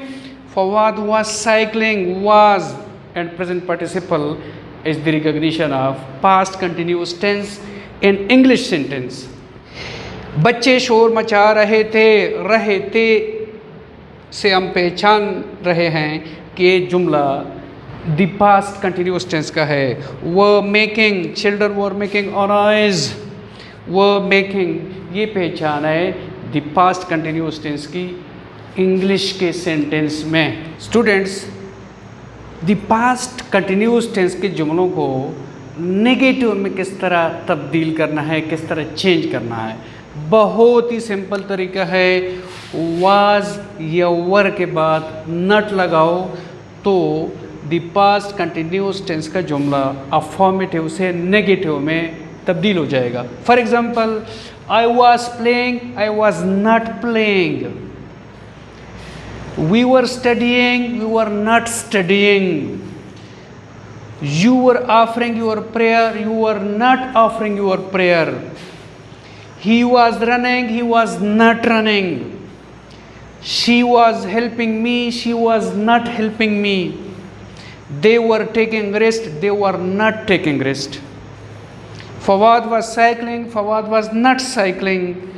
Children were making a noise, children were not making a noise. Students, आइए देख लेते हैं कि द पास्ट कंटिन्यूस टेंस की अफर्मेटिव सेंटेंसेस को इंटरोगेटिव सेंटेंसेस में किस तरह तब्दील करना है। बहुत ही सिंपल तरीका है। इधर जो वाज या वर सब्जेक्ट के बाद लगा हुआ है, ये सब्जेक्ट से पहले लगा दो और आखिर में सवालिया निशान लगाओ। इंतहाई आसान। आई was playing, was I playing, was को इधर जो कि सब्जेक्ट के बाद लगा हुआ था, सब्जेक्ट से पहले लगा दिया। वाज आई प्लेइंग, आखिर में सवालिया निशान। We were studying, were we studying. You were offering your prayer, were you offering your prayer. He was running, was he running. She was helping me, was she helping me. They were taking rest, were they taking rest. Fawad was cycling, was Fawad cycling. Children were making a noise, were children making a noise. अब आखिरी मरहला students, अगर the past continuous tense के sentences को negative भी बनाना है और साथ साथ इंटरोगेटिव भी बनाना है तो फिर क्या करना है? बहुत ही सिंपल। ये इंटरोगेटिव तो ऑलरेडी सेंटेंसेस बने हुए हैं, इनके सब्जेक्ट के बाद नट लगा दो। Was I playing, was I not playing, आखिर में सवालिया निशान होगा क्योंकि ये सेंटेंस फिर इंटरोगेटिव भी होगा। Were we studying, were we not studying. Were you offering your prayer, were you not offering your prayer. Was he running, was he not running. Was she helping me, was she not helping me. Were they taking rest, were they not taking rest? Was Fawad cycling, was Fawad not cycling? Were children making a noise, were children not making a noise? मकसद ये है कि सवालिया जुमले में subject के बाद नट लगा दो तो ये जुमला सवालिया भी बन जाएगा और नेगेटिव भी बन जाएगा। और एक आखिरी रिमाइंडर फिर है कि कोई भी सवालिया जुमला हो उसके बाद सवालिया निशान लगाना नहीं भूलिएगा। अगर सवालिया निशान लगाना भूल गए तो the sentence will be considered as wrong. Students, उम्मीद है आपको समझ आई होगी।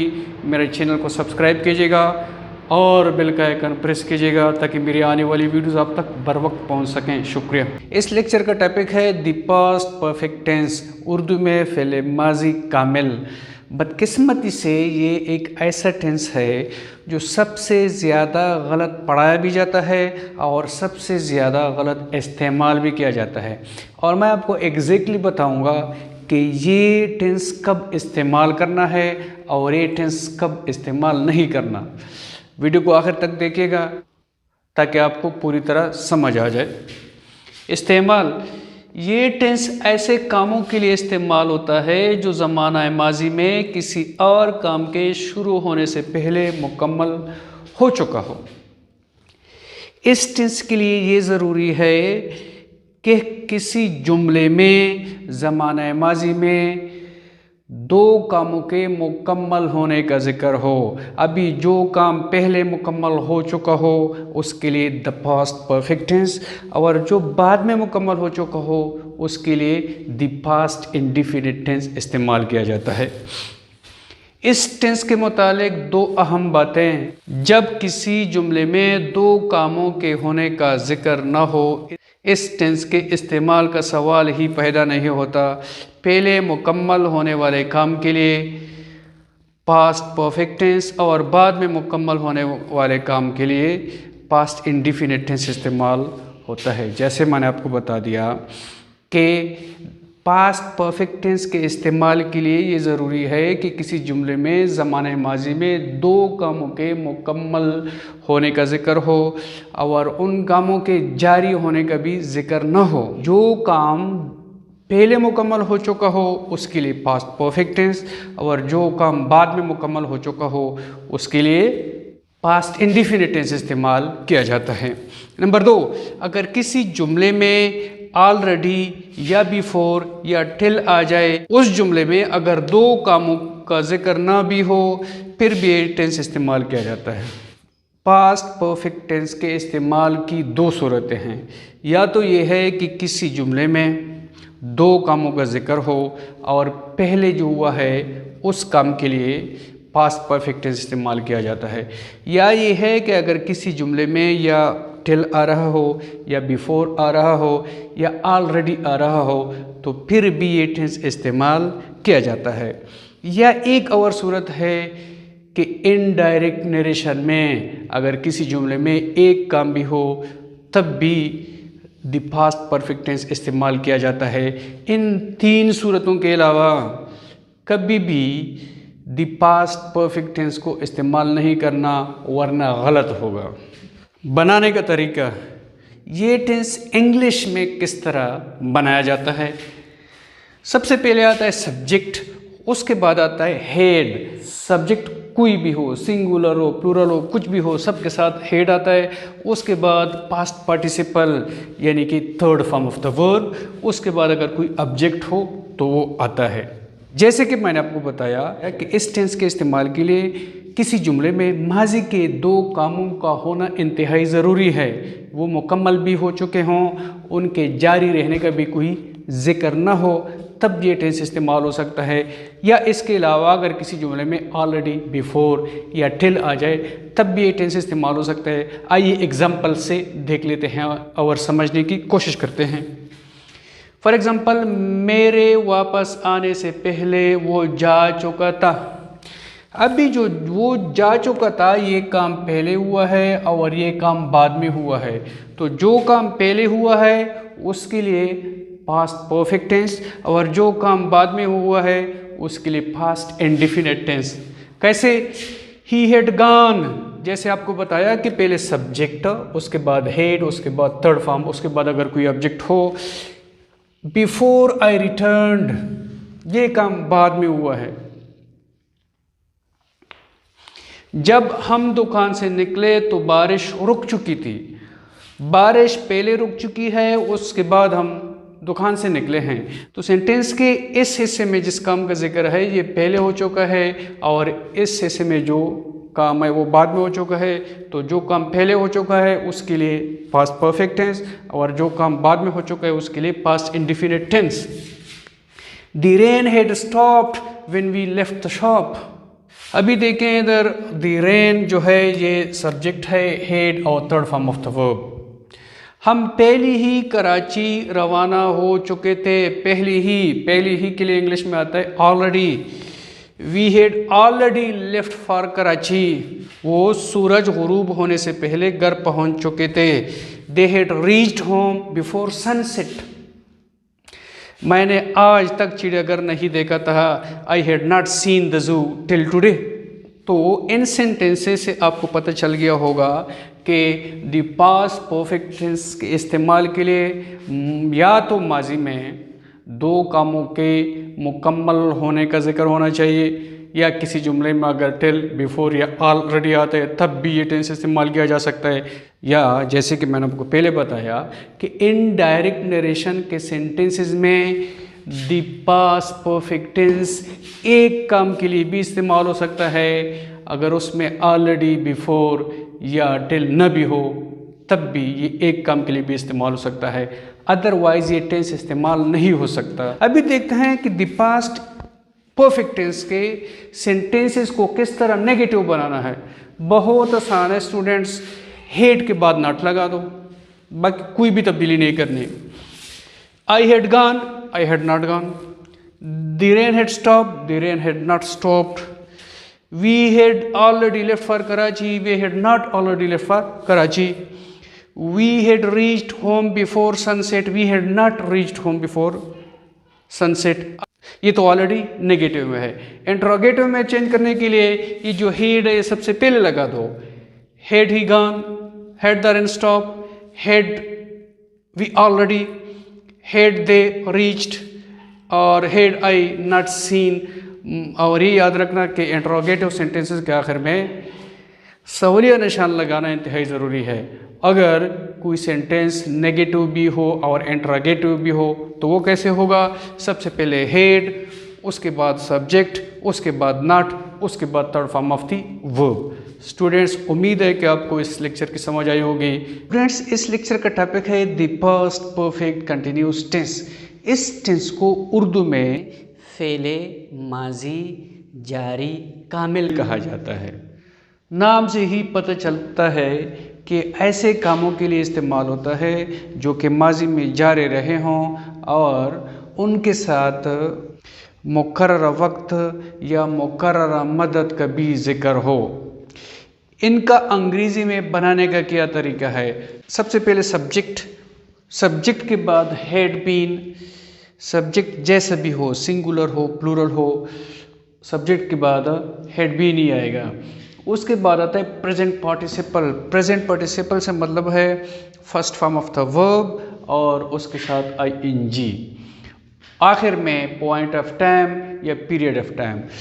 अब ज़हन में सवाल आता है कि पॉइंट ऑफ टाइम क्या है, पीरियड ऑफ टाइम क्या है?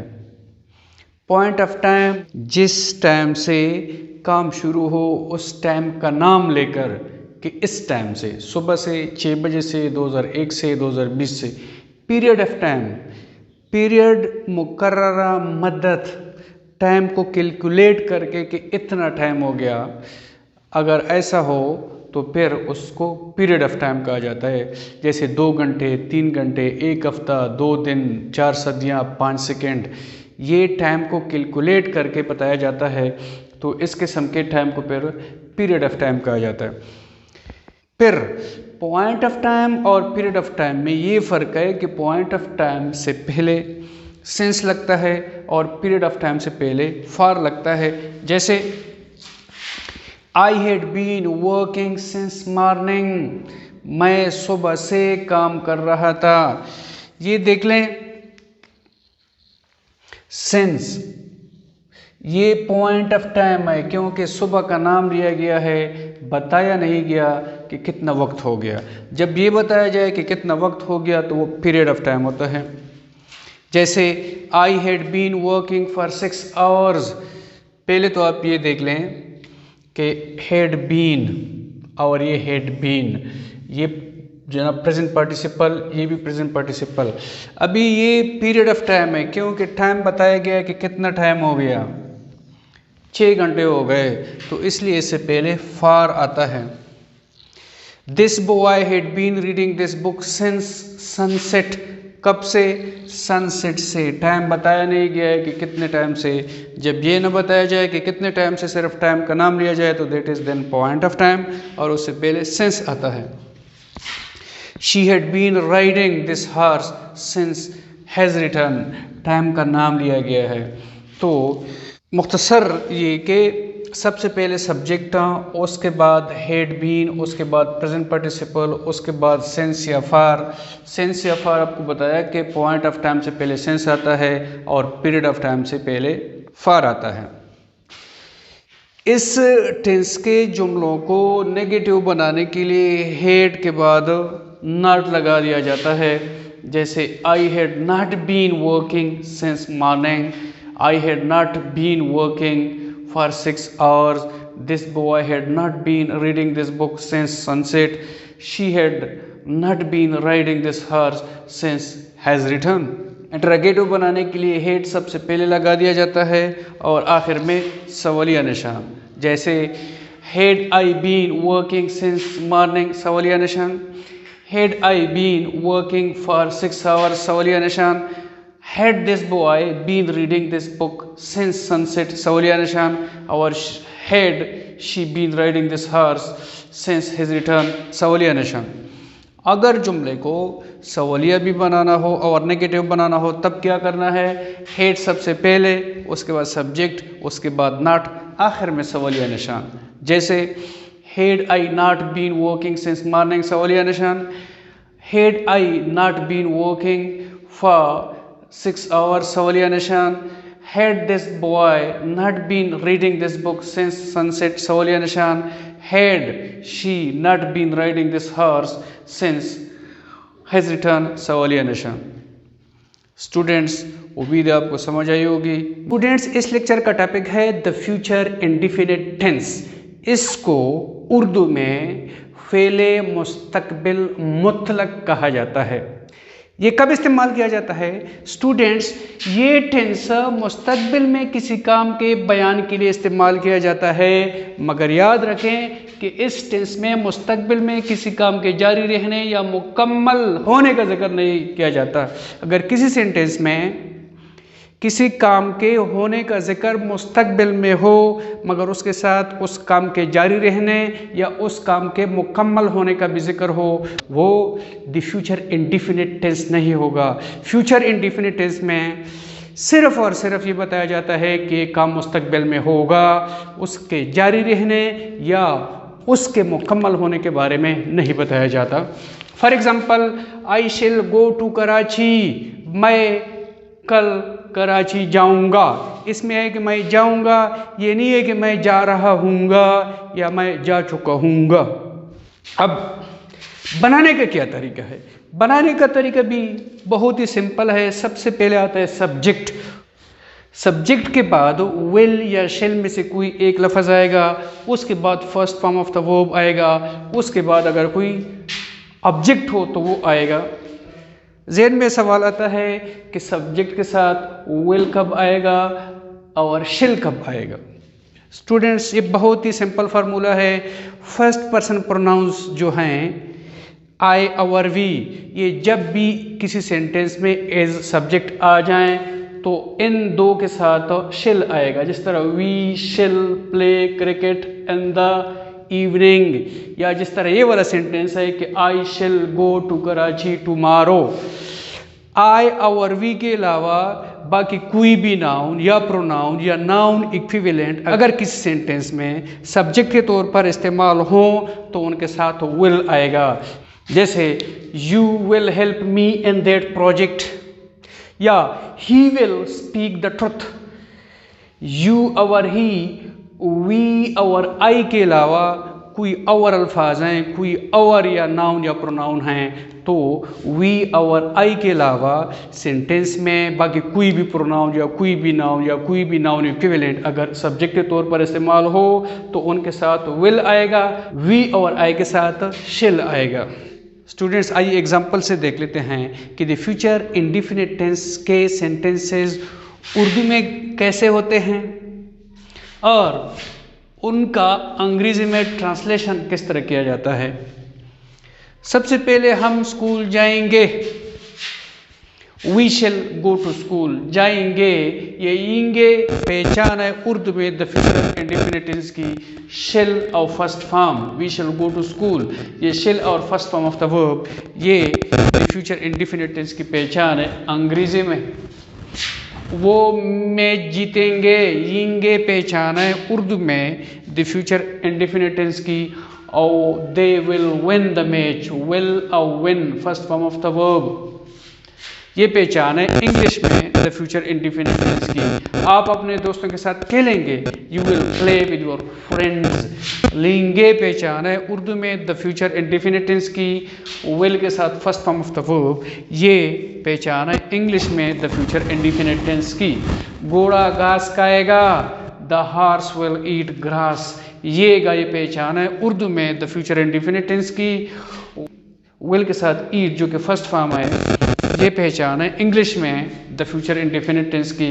हम पुल तोड़ेंगे, यिंगे, ये पहचान है उर्दू में द फ्यूचर इंडेफिनिट टेंस की, शिल के साथ प्लक जो कि फर्स्ट फॉर्म है, ये पहचान है इंग्लिश में द फ्यूचर इंडेफिनिट टेंस की। मैं एक कप चाय पीऊँगा, यूँगा, ये पहचान है उर्दू में द फ्यूचर इंडेफिनिट टेंस की।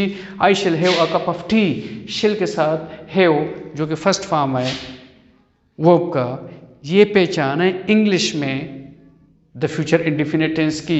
इसमें स्टूडेंट्स एक मरतबा फिर मैं रीइटरेट कर रहा हूँ कि द फ्यूचर इंडेफिनिट टेंस में काम के जारी होने का या काम के मुकम्मल होने का जिक्र नहीं होता, सिर्फ़ और सिर्फ फ्यूचरिटी, मकसद है कि मुस्तकबिल में काम के होने का जिक्र होता है। स्टूडेंट्स, फ्यूचर इंडेफिनिट टेंस को किस तरह नेगेटिव बनाना है, किस तरह इंटरोगेटिव बनाना है और किस तरह नेगेटिव एंड इंटरोगेटिव बनाना है, आइए मैं आपको बताता हूं। सबसे पहले negative sentences. Future indefinite tense का अगर कोई अफर्मेटिव सेंटेंस हो तो उसको नेगेटिव बनाने का इंतहाई आसान तरीका है। कैसे? विल या शिल के बाद नॉट लगा दीजिएगा तो सेंटेंस अफर्मेटिव से नेगेटिव बन जाएगा। For example, we shall go to school, we shall not go to school. They will win the match, they will not win the match. You will play with your friend, you will play with your friends, you will not play with your friends. The horse will not eat grass, the horse will eat grass, the horse will not eat grass. She will pluck flowers, she will not pluck flowers. I shall have a cup of tea, I shall not have a cup of tea. Negative बनाने का तरीका। Interrogative बनाने का तरीका क्या है? Will या शिल को सेंटेंस के शुरू में लगा दो और आखिर में सवालिया निशान लगा दीजिएगा तो अफर्मेटिव सेंटेंस इंटरोगेटिव सेंटेंस बन जाएगा। For example, we shall go to school, shall we go to school. Likewise, they will win the match, will they win the match. Sign of interrogation नहीं बोलना। You will play with your friends, will you play with your friends. The horse will eat grass, will the horse eat grass. सवालिया निशान। She will pluck flowers, will she pluck flowers? सवालिया निशान। I shall have a cup of tea, shall I have a cup of tea? अभी अगर the future indefinite tense की किसी affirmative sentence को negative and interrogative बनाना है तो वो क्या करना है? सबसे पहले लगाना है शेल या विल, उसके बाद सब्जेक्ट, उसके बाद नॉट, उसके बाद first form of the verb, उसके बाद अगर कोई ऑब्जेक्ट हो तो वो लगाना है और आखिर में सवालिया निशान। For example, we shall go to school, shall we not go to school? सवालिया निशान। They will win the match, will they not win the match? You will play with your friends, will you not play with your friends? The horse will eat grass, will the horse not eat grass? She will pluck flowers, will she not pluck flowers? I shall have a cup of tea, shall I not have a cup of tea? Students, उम्मीद है कि lecture की आपको समझ आई होगी। Students, इस lecture का topic है द फ्यूचर कंटिन्यूअस टेंस। इस टेंस को उर्दू में फ़िल मुस्तकबिल जारी कहा जाता है। जैसे नाम से ही ज़ाहिर है, फ्यूचर कंटिन्यूअस ये ऐसे कामों के बयान के लिए इस्तेमाल किया जाता है जो कि मुस्तकबिल में जारी होंगे। बनाने का तरीका, इस टेंस के सेंटेंसेस को अंग्रेजी में किस तरह बनाया जाता है। अंग्रेजी में सबसे पहले आता है सब्जेक्ट, उसके बाद विल या शैल में से कोई एक लफ्ज़ आएगा, उसके बाद आता है बी, उसके बाद आता है प्रेजेंट पार्टिसिपल, उसके बाद अगर कोई ऑब्जेक्ट हो तो वो लगा दिया जाता है। विल या शैल में से कौन सा लफ्ज़ कब लगेगा? जब भी किसी सेंटेंस का सब्जेक्ट आई या वी हो तो उसके साथ शेल, बाकी कोई भी सब्जेक्ट हो उसके साथ विल लगा दिया जाता है। बी सबके साथ आएगा, प्रेजेंट पार्टिसिपल भी सबके साथ आएगा। प्रेजेंट पार्टिसिपल है क्या चीज़? वर्ब की फर्स्ट फॉर्म और उसके साथ आईएनजी, जिस तरह going, walking, reading, speaking etcetera etcetera. Object कोई भी हो तो वो लगा दिया जाता है आखिर में। आइए एग्जाम्पल से समझने की कोशिश करते हैं।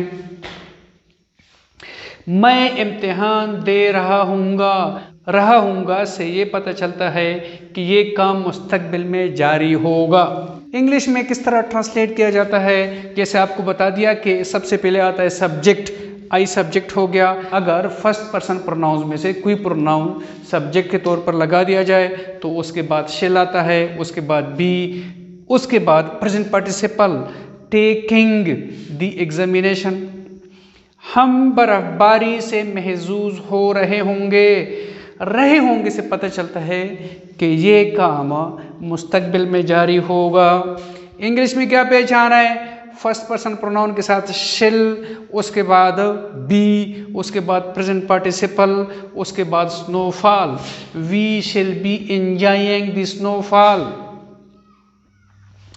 आप बैठे हुई होंगे से पता चलता है कि ये उसका बैठना जारी होगा मुस्तकबिल में। You will be sitting, you subject आ गया इसलिए विल लगा दिया गया। उसके बाद बी, उसके बाद प्रेजेंट पार्टिसिपल, ऑब्जेक्ट इधर कोई नहीं है। वो कार खुद चला रही होगी से पता चल रहा है कि ये कार का चलाना मुस्तकबिल में जारी होगा।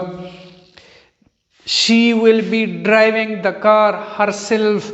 चूंकि she फर्स्ट पर्सन प्रोनाउन नहीं है इसलिए will लगा दिया गया। उसके बाद बी, उसके बाद प्रेजेंट पार्टिसिपल और उसके बाद the car herself। She will be driving the car herself। वो सब कुछ अपनी आंखों से देख रहे होंगे। They will be seeing everything with their eyes। रहे होंगे से पता चलता है कि ये काम मुस्तकबिल में जारी होगा और विल बी सीइंग से पता चलता है कि ये काम मुस्तकबिल में जारी होगा। स्टूडेंट्स, इस टेंस के सेंटेंसेस को अगर नेगेटिव बनाना है तो क्या करना है? बहुत ही सिंपल है। विल या शिल के बाद नॉट लगा दो। बल्कि आपको मैं यहाँ पर ये बता दूँ कि फ्यूचर टेंस का कोई भी सेंटेंस हो, हाँ इंडिफिनिट टेंस का कोई सेंटेंस हो, हाँ कंटिन्यूस टेंस का कोई सेंटेंस हो, या परफेक्ट टेंस का कोई सेंटेंस हो, या परफेक्ट कंटिन्यूस टेंस का कोई सेंटेंस हो, तो विल या शिल के बाद नॉट लगा दो तो वो नेगेटिव बन जाएगा। अभी I shall be taking the examination, I shall not be taking the examination. We shall be, we shall not be. You will be, you will not be. She will be, she will not be. They will be, they will not be. बाकी जो sentence है वो बिल्कुल इसी तरह ही आएगा। Future continuous tense के sentences को अगर इंट्रोगेटिव बनाना है तो क्या करना है? विल या शिल को सबसे पहले लगा दो, उसके बाद सब्जेक्ट लगा दो, उसके बाद बी आ जाएगा, उसके बाद प्रेजेंट पार्टिसिपल, उसके बाद अगर कोई ऑब्जेक्ट वगैरह है तो वो आ जाएगा। और आपको ये भी बता दूं कि फ्यूचर टेंस का कोई भी टेंस हो, इंडिफिनिट टेंस का, कंटिन्यूस टेंस का, परफेक्ट टेंस का, परफेक्ट कंटिन्यूस टेंस का, अगर उनको इंटरोगेटिव बनाना है तो क्या करना है? विल या शिल को सबसे पहले लगाना होगा और आखिर में सवालिया निशान। अभी ये सेंटेंस है आई शिल बी टेकिंग द एग्जामिनेशन। इस सेंटेंस को अगर इंटरोगेटिव बनाना है तो क्या करना है, shall I be taking the examination, आखिर में सवालिया निशान। We shall be enjoying the snowfall, shall we be enjoying the snowfall, सवालिया निशान। You will be sitting, will you be sitting, सवालिया निशान। She will be driving the car herself, will she be driving the car herself. They will be seeing everything with their eyes, will they be seeing everything with their eyes, आखिर में सवालिया निशान। कोई भी interrogative sentence हो उसके बाद सवालिया निशान कभी भी नहीं बोलना। इस टेंस के सेंटेंसेस को अगर इंटरोगेटिव बनाना है और साथ साथ नेगेटिव भी बनाना है तो क्या करना है, सबसे पहले विल या शिल, उसके बाद सब्जेक्ट, उसके बाद नॉट, उसके बाद बी, उसके बाद प्रेजेंट पार्टिसिपल, उसके बाद ऑब्जेक्ट। फॉर एग्जांपल ये सेंटेंस है, इसको हम इंटरोगेटिव एंड नेगेटिव बनाते हैं तो हमें क्या करना होगा, सबसे पहले शिल को उधर ले जाओ। Shall I not be taking the examination, सवालिया निशान। We shall be enjoying the snowfall, shall we not be enjoying the snowfall, सवालिया निशान। You will be sitting, will you not be sitting, सवालिया निशान। She will be driving the car herself, will she not be driving the car herself, सवालिया निशान। they will be seeing everything with their eyes, will they not be seeing everything with their eyes। Students continuous tense है, simple है, उम्मीद है आपको समझ आई होगी। मेरे चैनल को सब्सक्राइब कीजिएगा और बेल का आइकन प्रेस कीजिएगा ताकि मेरी आने वाली वीडियोस आप तक बर वक्त पहुंच सकें। शुक्रिया। स्टूडेंट्स इस लेक्चर का टॉपिक है द फ्यूचर परफेक्ट टेंस। जैसे कि नाम से ही जाहिर है the future perfect tense, future के माने मुस्तकबिल, परफेक्ट के माने मुकम्मल, यानी कि ऐसा काम जो कि मुस्तकबिल में मुकम्मल हो चुका होगा उस काम के बयान के लिए द फ्यूचर परफेक्ट टेंस इस्तेमाल किया जाता है। आइए तफसील से देख लेते हैं ये टेंस किस किस्म के कामों के लिए इस्तेमाल किया जाता है। सबसे पहले किसी ऐसे काम के बयान के लिए जो मुस्तकबिल में किसी दूसरे काम के शुरू होने से पहले मुकम्मल हो चुका हो। फॉर एग्ज़ाम्पल डॉक्टर के आने से पहले मरीज़ मर चुका होगा, डॉक्टर का आना बाद में है, मरीज़ मर चुका होगा, ये काम पहले है। अभी ये काम जो कि पहले मुकम्मल हो चुका होगा मुस्तकबिल में, इस काम के लिए इस्तेमाल होगा द फ्यूचर परफेक्ट टेंस। और ये जो बाद वाला काम है इसके लिए इस्तेमाल होगा the present indefinite tense. English में कैसा होगा, the patient will have died before the doctor comes.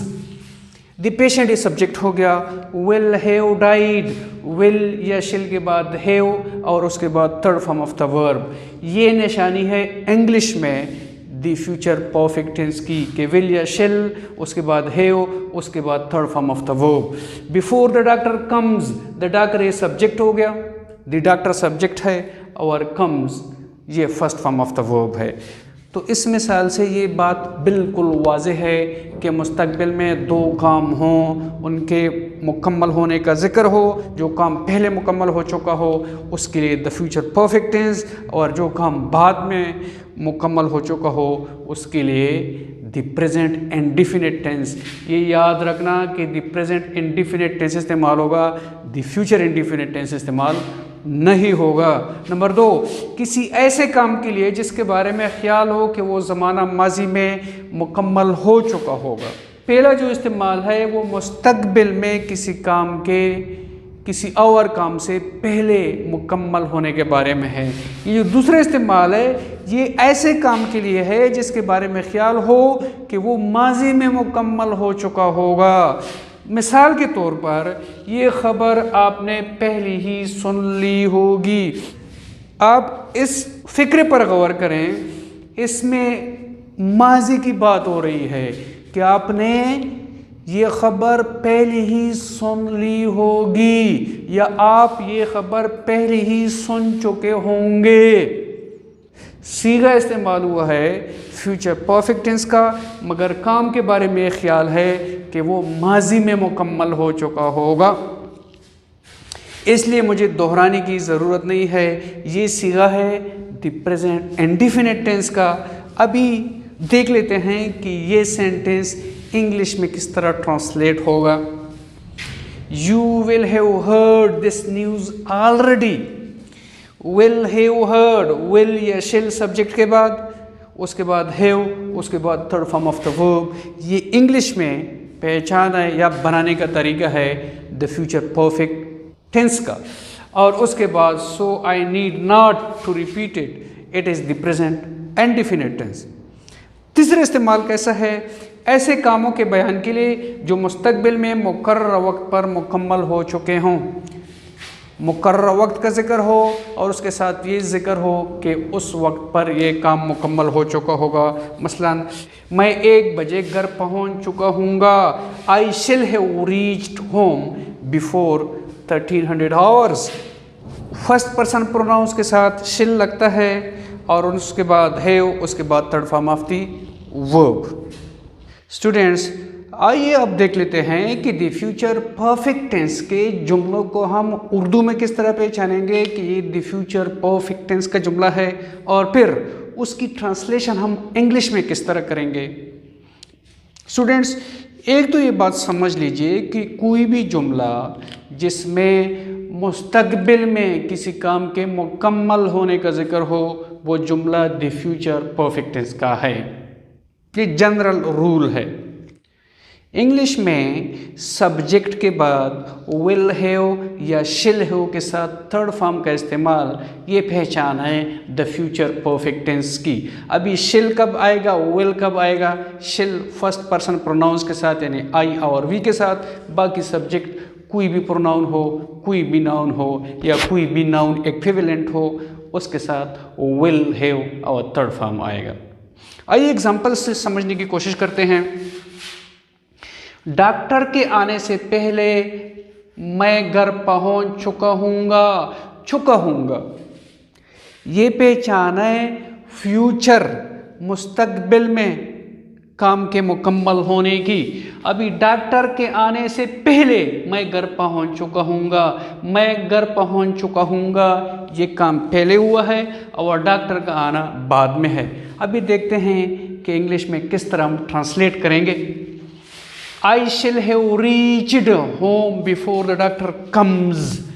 शिल हैव रीच्ड, ये पहचान है अंग्रेजी में द फ्यूचर परफेक्ट टेंस की। आई के साथ शिल आता है और वी के साथ शिल आता है, बाकी सब्जेक्ट कोई भी हो उसके साथ विल आएगा। बिफोर द डॉक्टर कम्स, जो काम बाद में हुआ है वो ट्रांसलेट होगा प्रेजेंट इंडेफिनिट टेंस में। ये याद रखना, ऐसा ना हो कि कहीं आप इसको फ्यूचर इंडेफिनिट टेंस में ट्रांसलेट कर दें।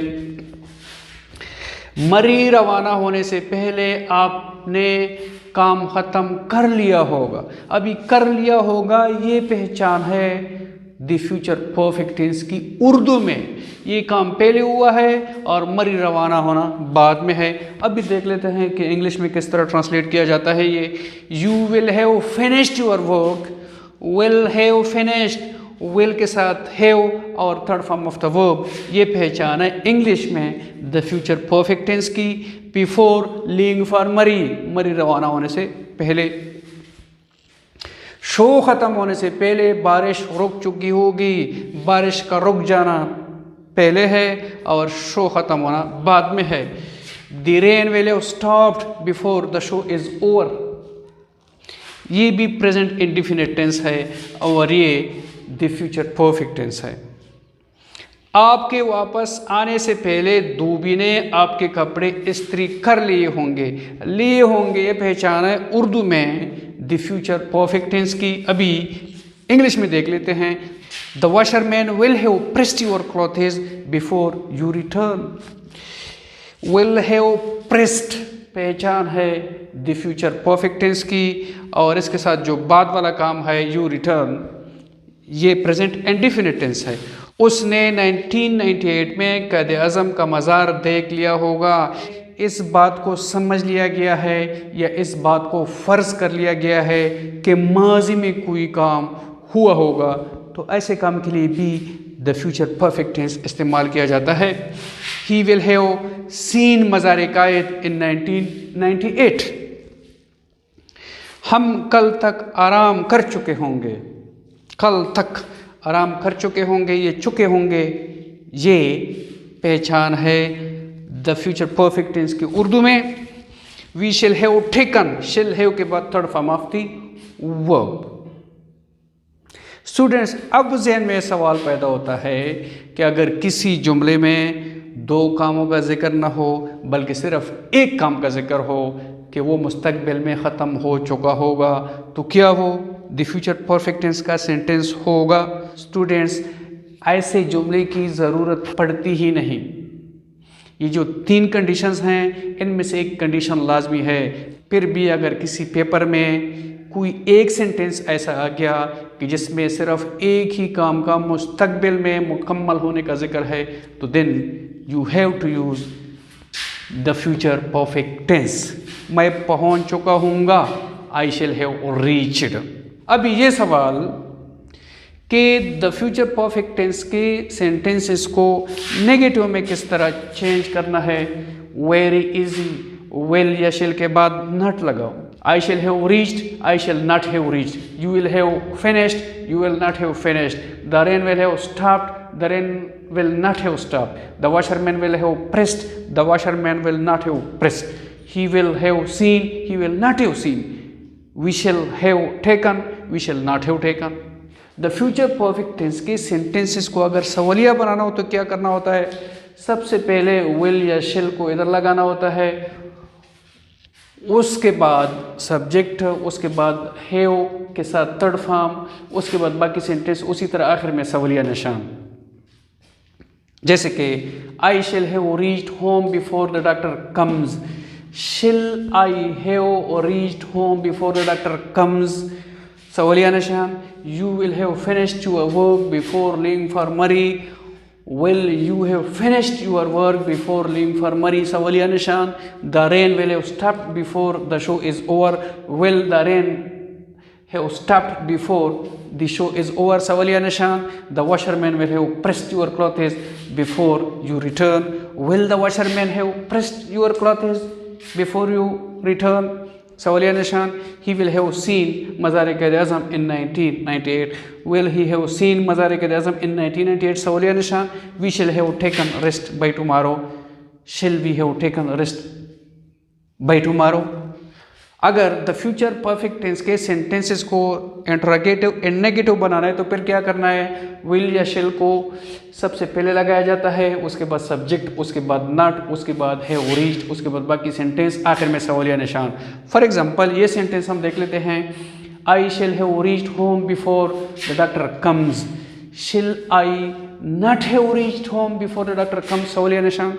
You will have finished your work before leaving for मरी। Will you not have finished your work before leaving for Murray, सवालिया निशान। The rain will have stopped before the show is over. Will the rain have not stopped before the show is over, सवालिया निशान। The washerman will have pressed your clothes before you return. Will the washerman not have pressed your clothes before you return? He will have seen मज़ार-ए-क़ाइद in 1998. Will he not have seen मज़ार-ए-क़ाइद in 1998? We shall have taken rest by tomorrow. Shall we not have taken rest by tomorrow? अगर lecture पसंद आया हो तो मेरे channel को subscribe कीजिएगा और bell का आइकन प्रेस कीजिएगा ताकि मेरी आने वाली वीडियोज़ आप तक बर वक्त पहुँच सकें। शुक्रिया। The future perfect continuous tense, फ़ेले मुस्तक़बिल कामिल जारी। आइए देख लेते हैं कि ये टेंस कब इस्तेमाल किया जाता है और इसका अंग्रेज़ी में बनाने का क्या तरीका है। सबसे पहले इस्तेमाल, ये टेंस ऐसे कामों के लिए इस्तेमाल होता है जो मुस्तकबिल में किसी मुकर्ररा वक्त या किसी मुकर्ररा मद्दत से जारी होंगे। याद रखना कि the future perfect continuous tense के लिए मुस्तकबिल में काम का जारी होना भी ज़रूरी है और साथ साथ मुकर्ररा वक्त या मुकर्ररा मदद का होना भी ज़रूरी है।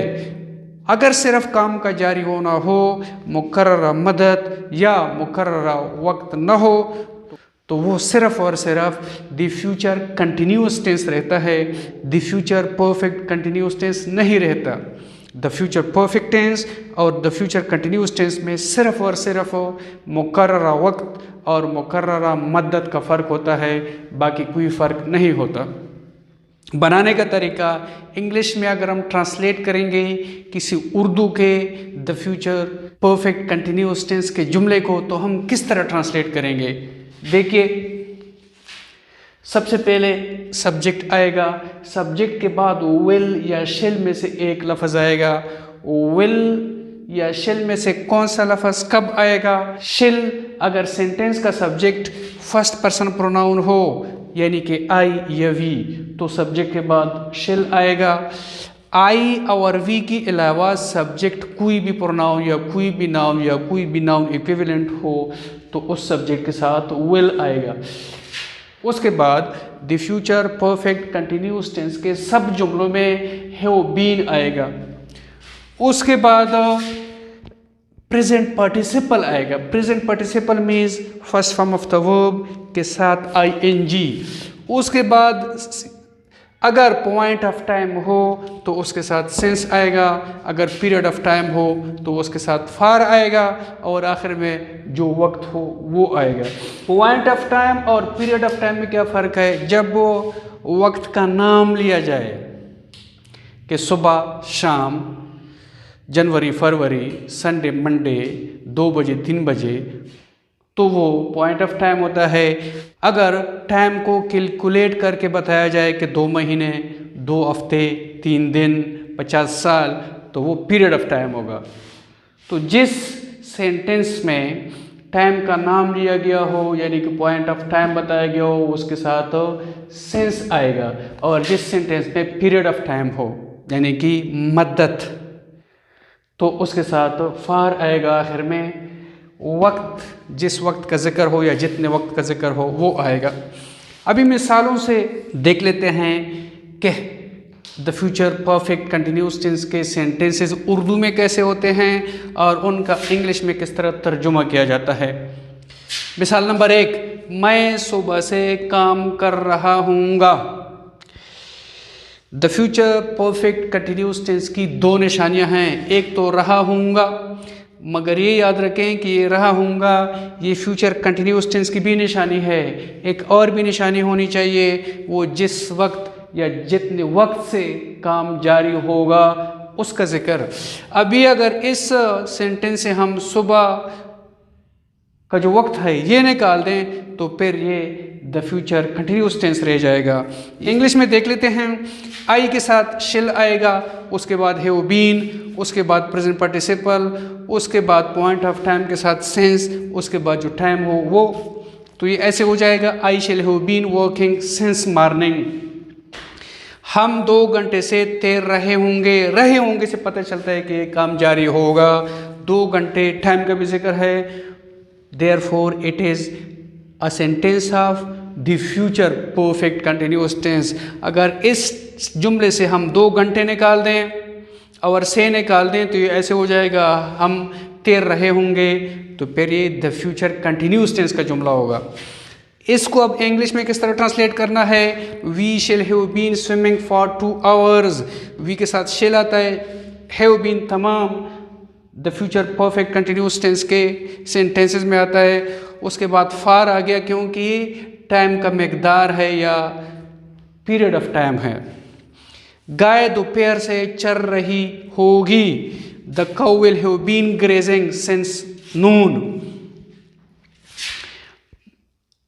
चूंकि द काउ आई और वी में से कोई भी नहीं है, इसलिए इसके साथ विल आ गया।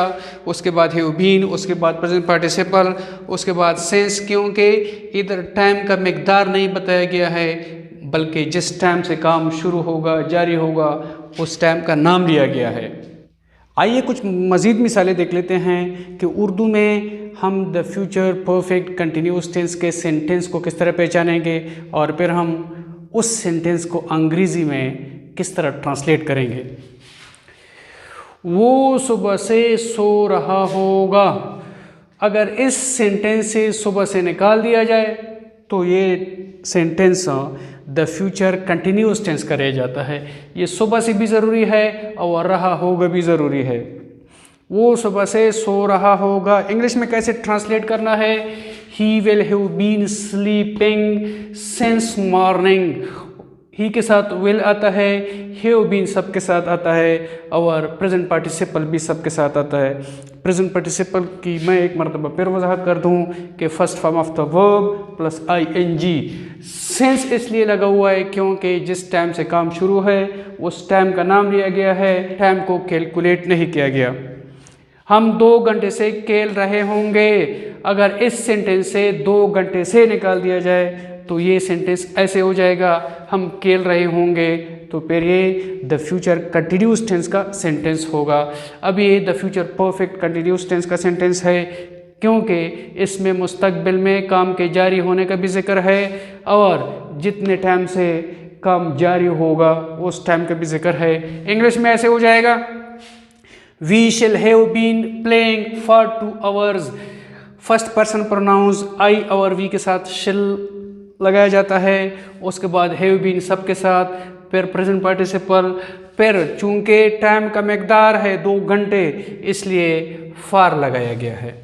लड़के सुबह सवेरे से स्कूल जा रहे होंगे, सुबह सवेरे से की वजह से ये sentence the future perfect continuous tense का सेंटेंस हो गया है। अगर ये निकाल दिया जाए तो ये सिर्फ और सिर्फ फ्यूचर कंटिन्यूस टेंस का सेंटेंस होगा। इंग्लिश में कैसे होगा, boys will have been going to school since early morning. Boys के साथ विल, उसके बाद हैव बीन, उसके बाद प्रेजेंट पार्टिसिपल, उसके बाद टू स्कूल, उसके बाद सिंस आएगा क्योंकि जिस टाइम से लड़के जा रहे होंगे उस टाइम का जिक्र है, टाइम कैलकुलेट नहीं किया गया। वो उस पहाड़ी पर कई घंटे से चढ़ रहे होंगे, इस सेंटेंस से भी अगर ये टाइम निकाल दिया जाए तो ये सिर्फ और सिर्फ द फ्यूचर कंटिन्यूस टेंस का सेंटेंस रह जाएगा। इंग्लिश में कैसे होगा, they will have been climbing that hill for several hours. इधर ये टाइम का नाम नहीं है बल्कि टाइम का मकदार है कई घंटे, इसलिए इसके साथ फार लगाया गया है। The future perfect continuous tense के सेंटेंसेस को नेगेटिव बनाने का तरीका। नेगेटिव बनाना बहुत आसान है, विल या शेल के बाद नॉट लगा दो, he will not, we shall not, boys will not, they will not.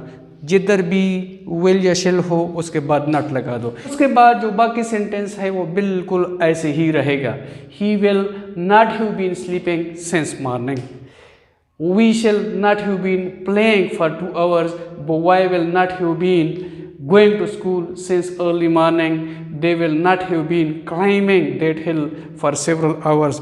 Interrogative किस तरह बनाना है, will या shall को सेंटेंस के शुरू में और आखिर में सवालिया निशान, बाकी सेंटेंस ऐसे ही रहेगा। फॉर एग्जाम्पल ये सेंटेंस है, will he have been sleeping since morning, सवालिया निशान, shall we have been playing for 2 hours, सवालिया निशान, will boys have been going to school since early morning, सवालिया निशान, will they have been climbing that hill for several hours, सवालिया निशान। अगर sentences को इंटरोगेटिव और सवालिया बनाना है तो तब क्या करना है, विल या शेल को सबसे पहले, उसके बाद सब्जेक्ट, उसके बाद नॉट, बाकी सेंटेंस ऐसे ही रहेगा, आखिर में सवालिया निशान। फॉर एग्जांपल ये सेंटेंस है, will he not have been sleeping since morning, shall we not have been playing for 2 hours, सवालिया निशान, will boys have not been going to school since early morning, सवालिया निशान, will they not have been climbing that hill for several hours, सवालिया निशान। Students, उम्मीद है आपको समझ आई होगी। मेरे चैनल को सब्सक्राइब कीजिएगा और बेल का आइकन प्रेस कीजिएगा ताकि मेरी आने वाली वीडियोज़ आप तक बर वक्त पहुँच सकें। शुक्रिया।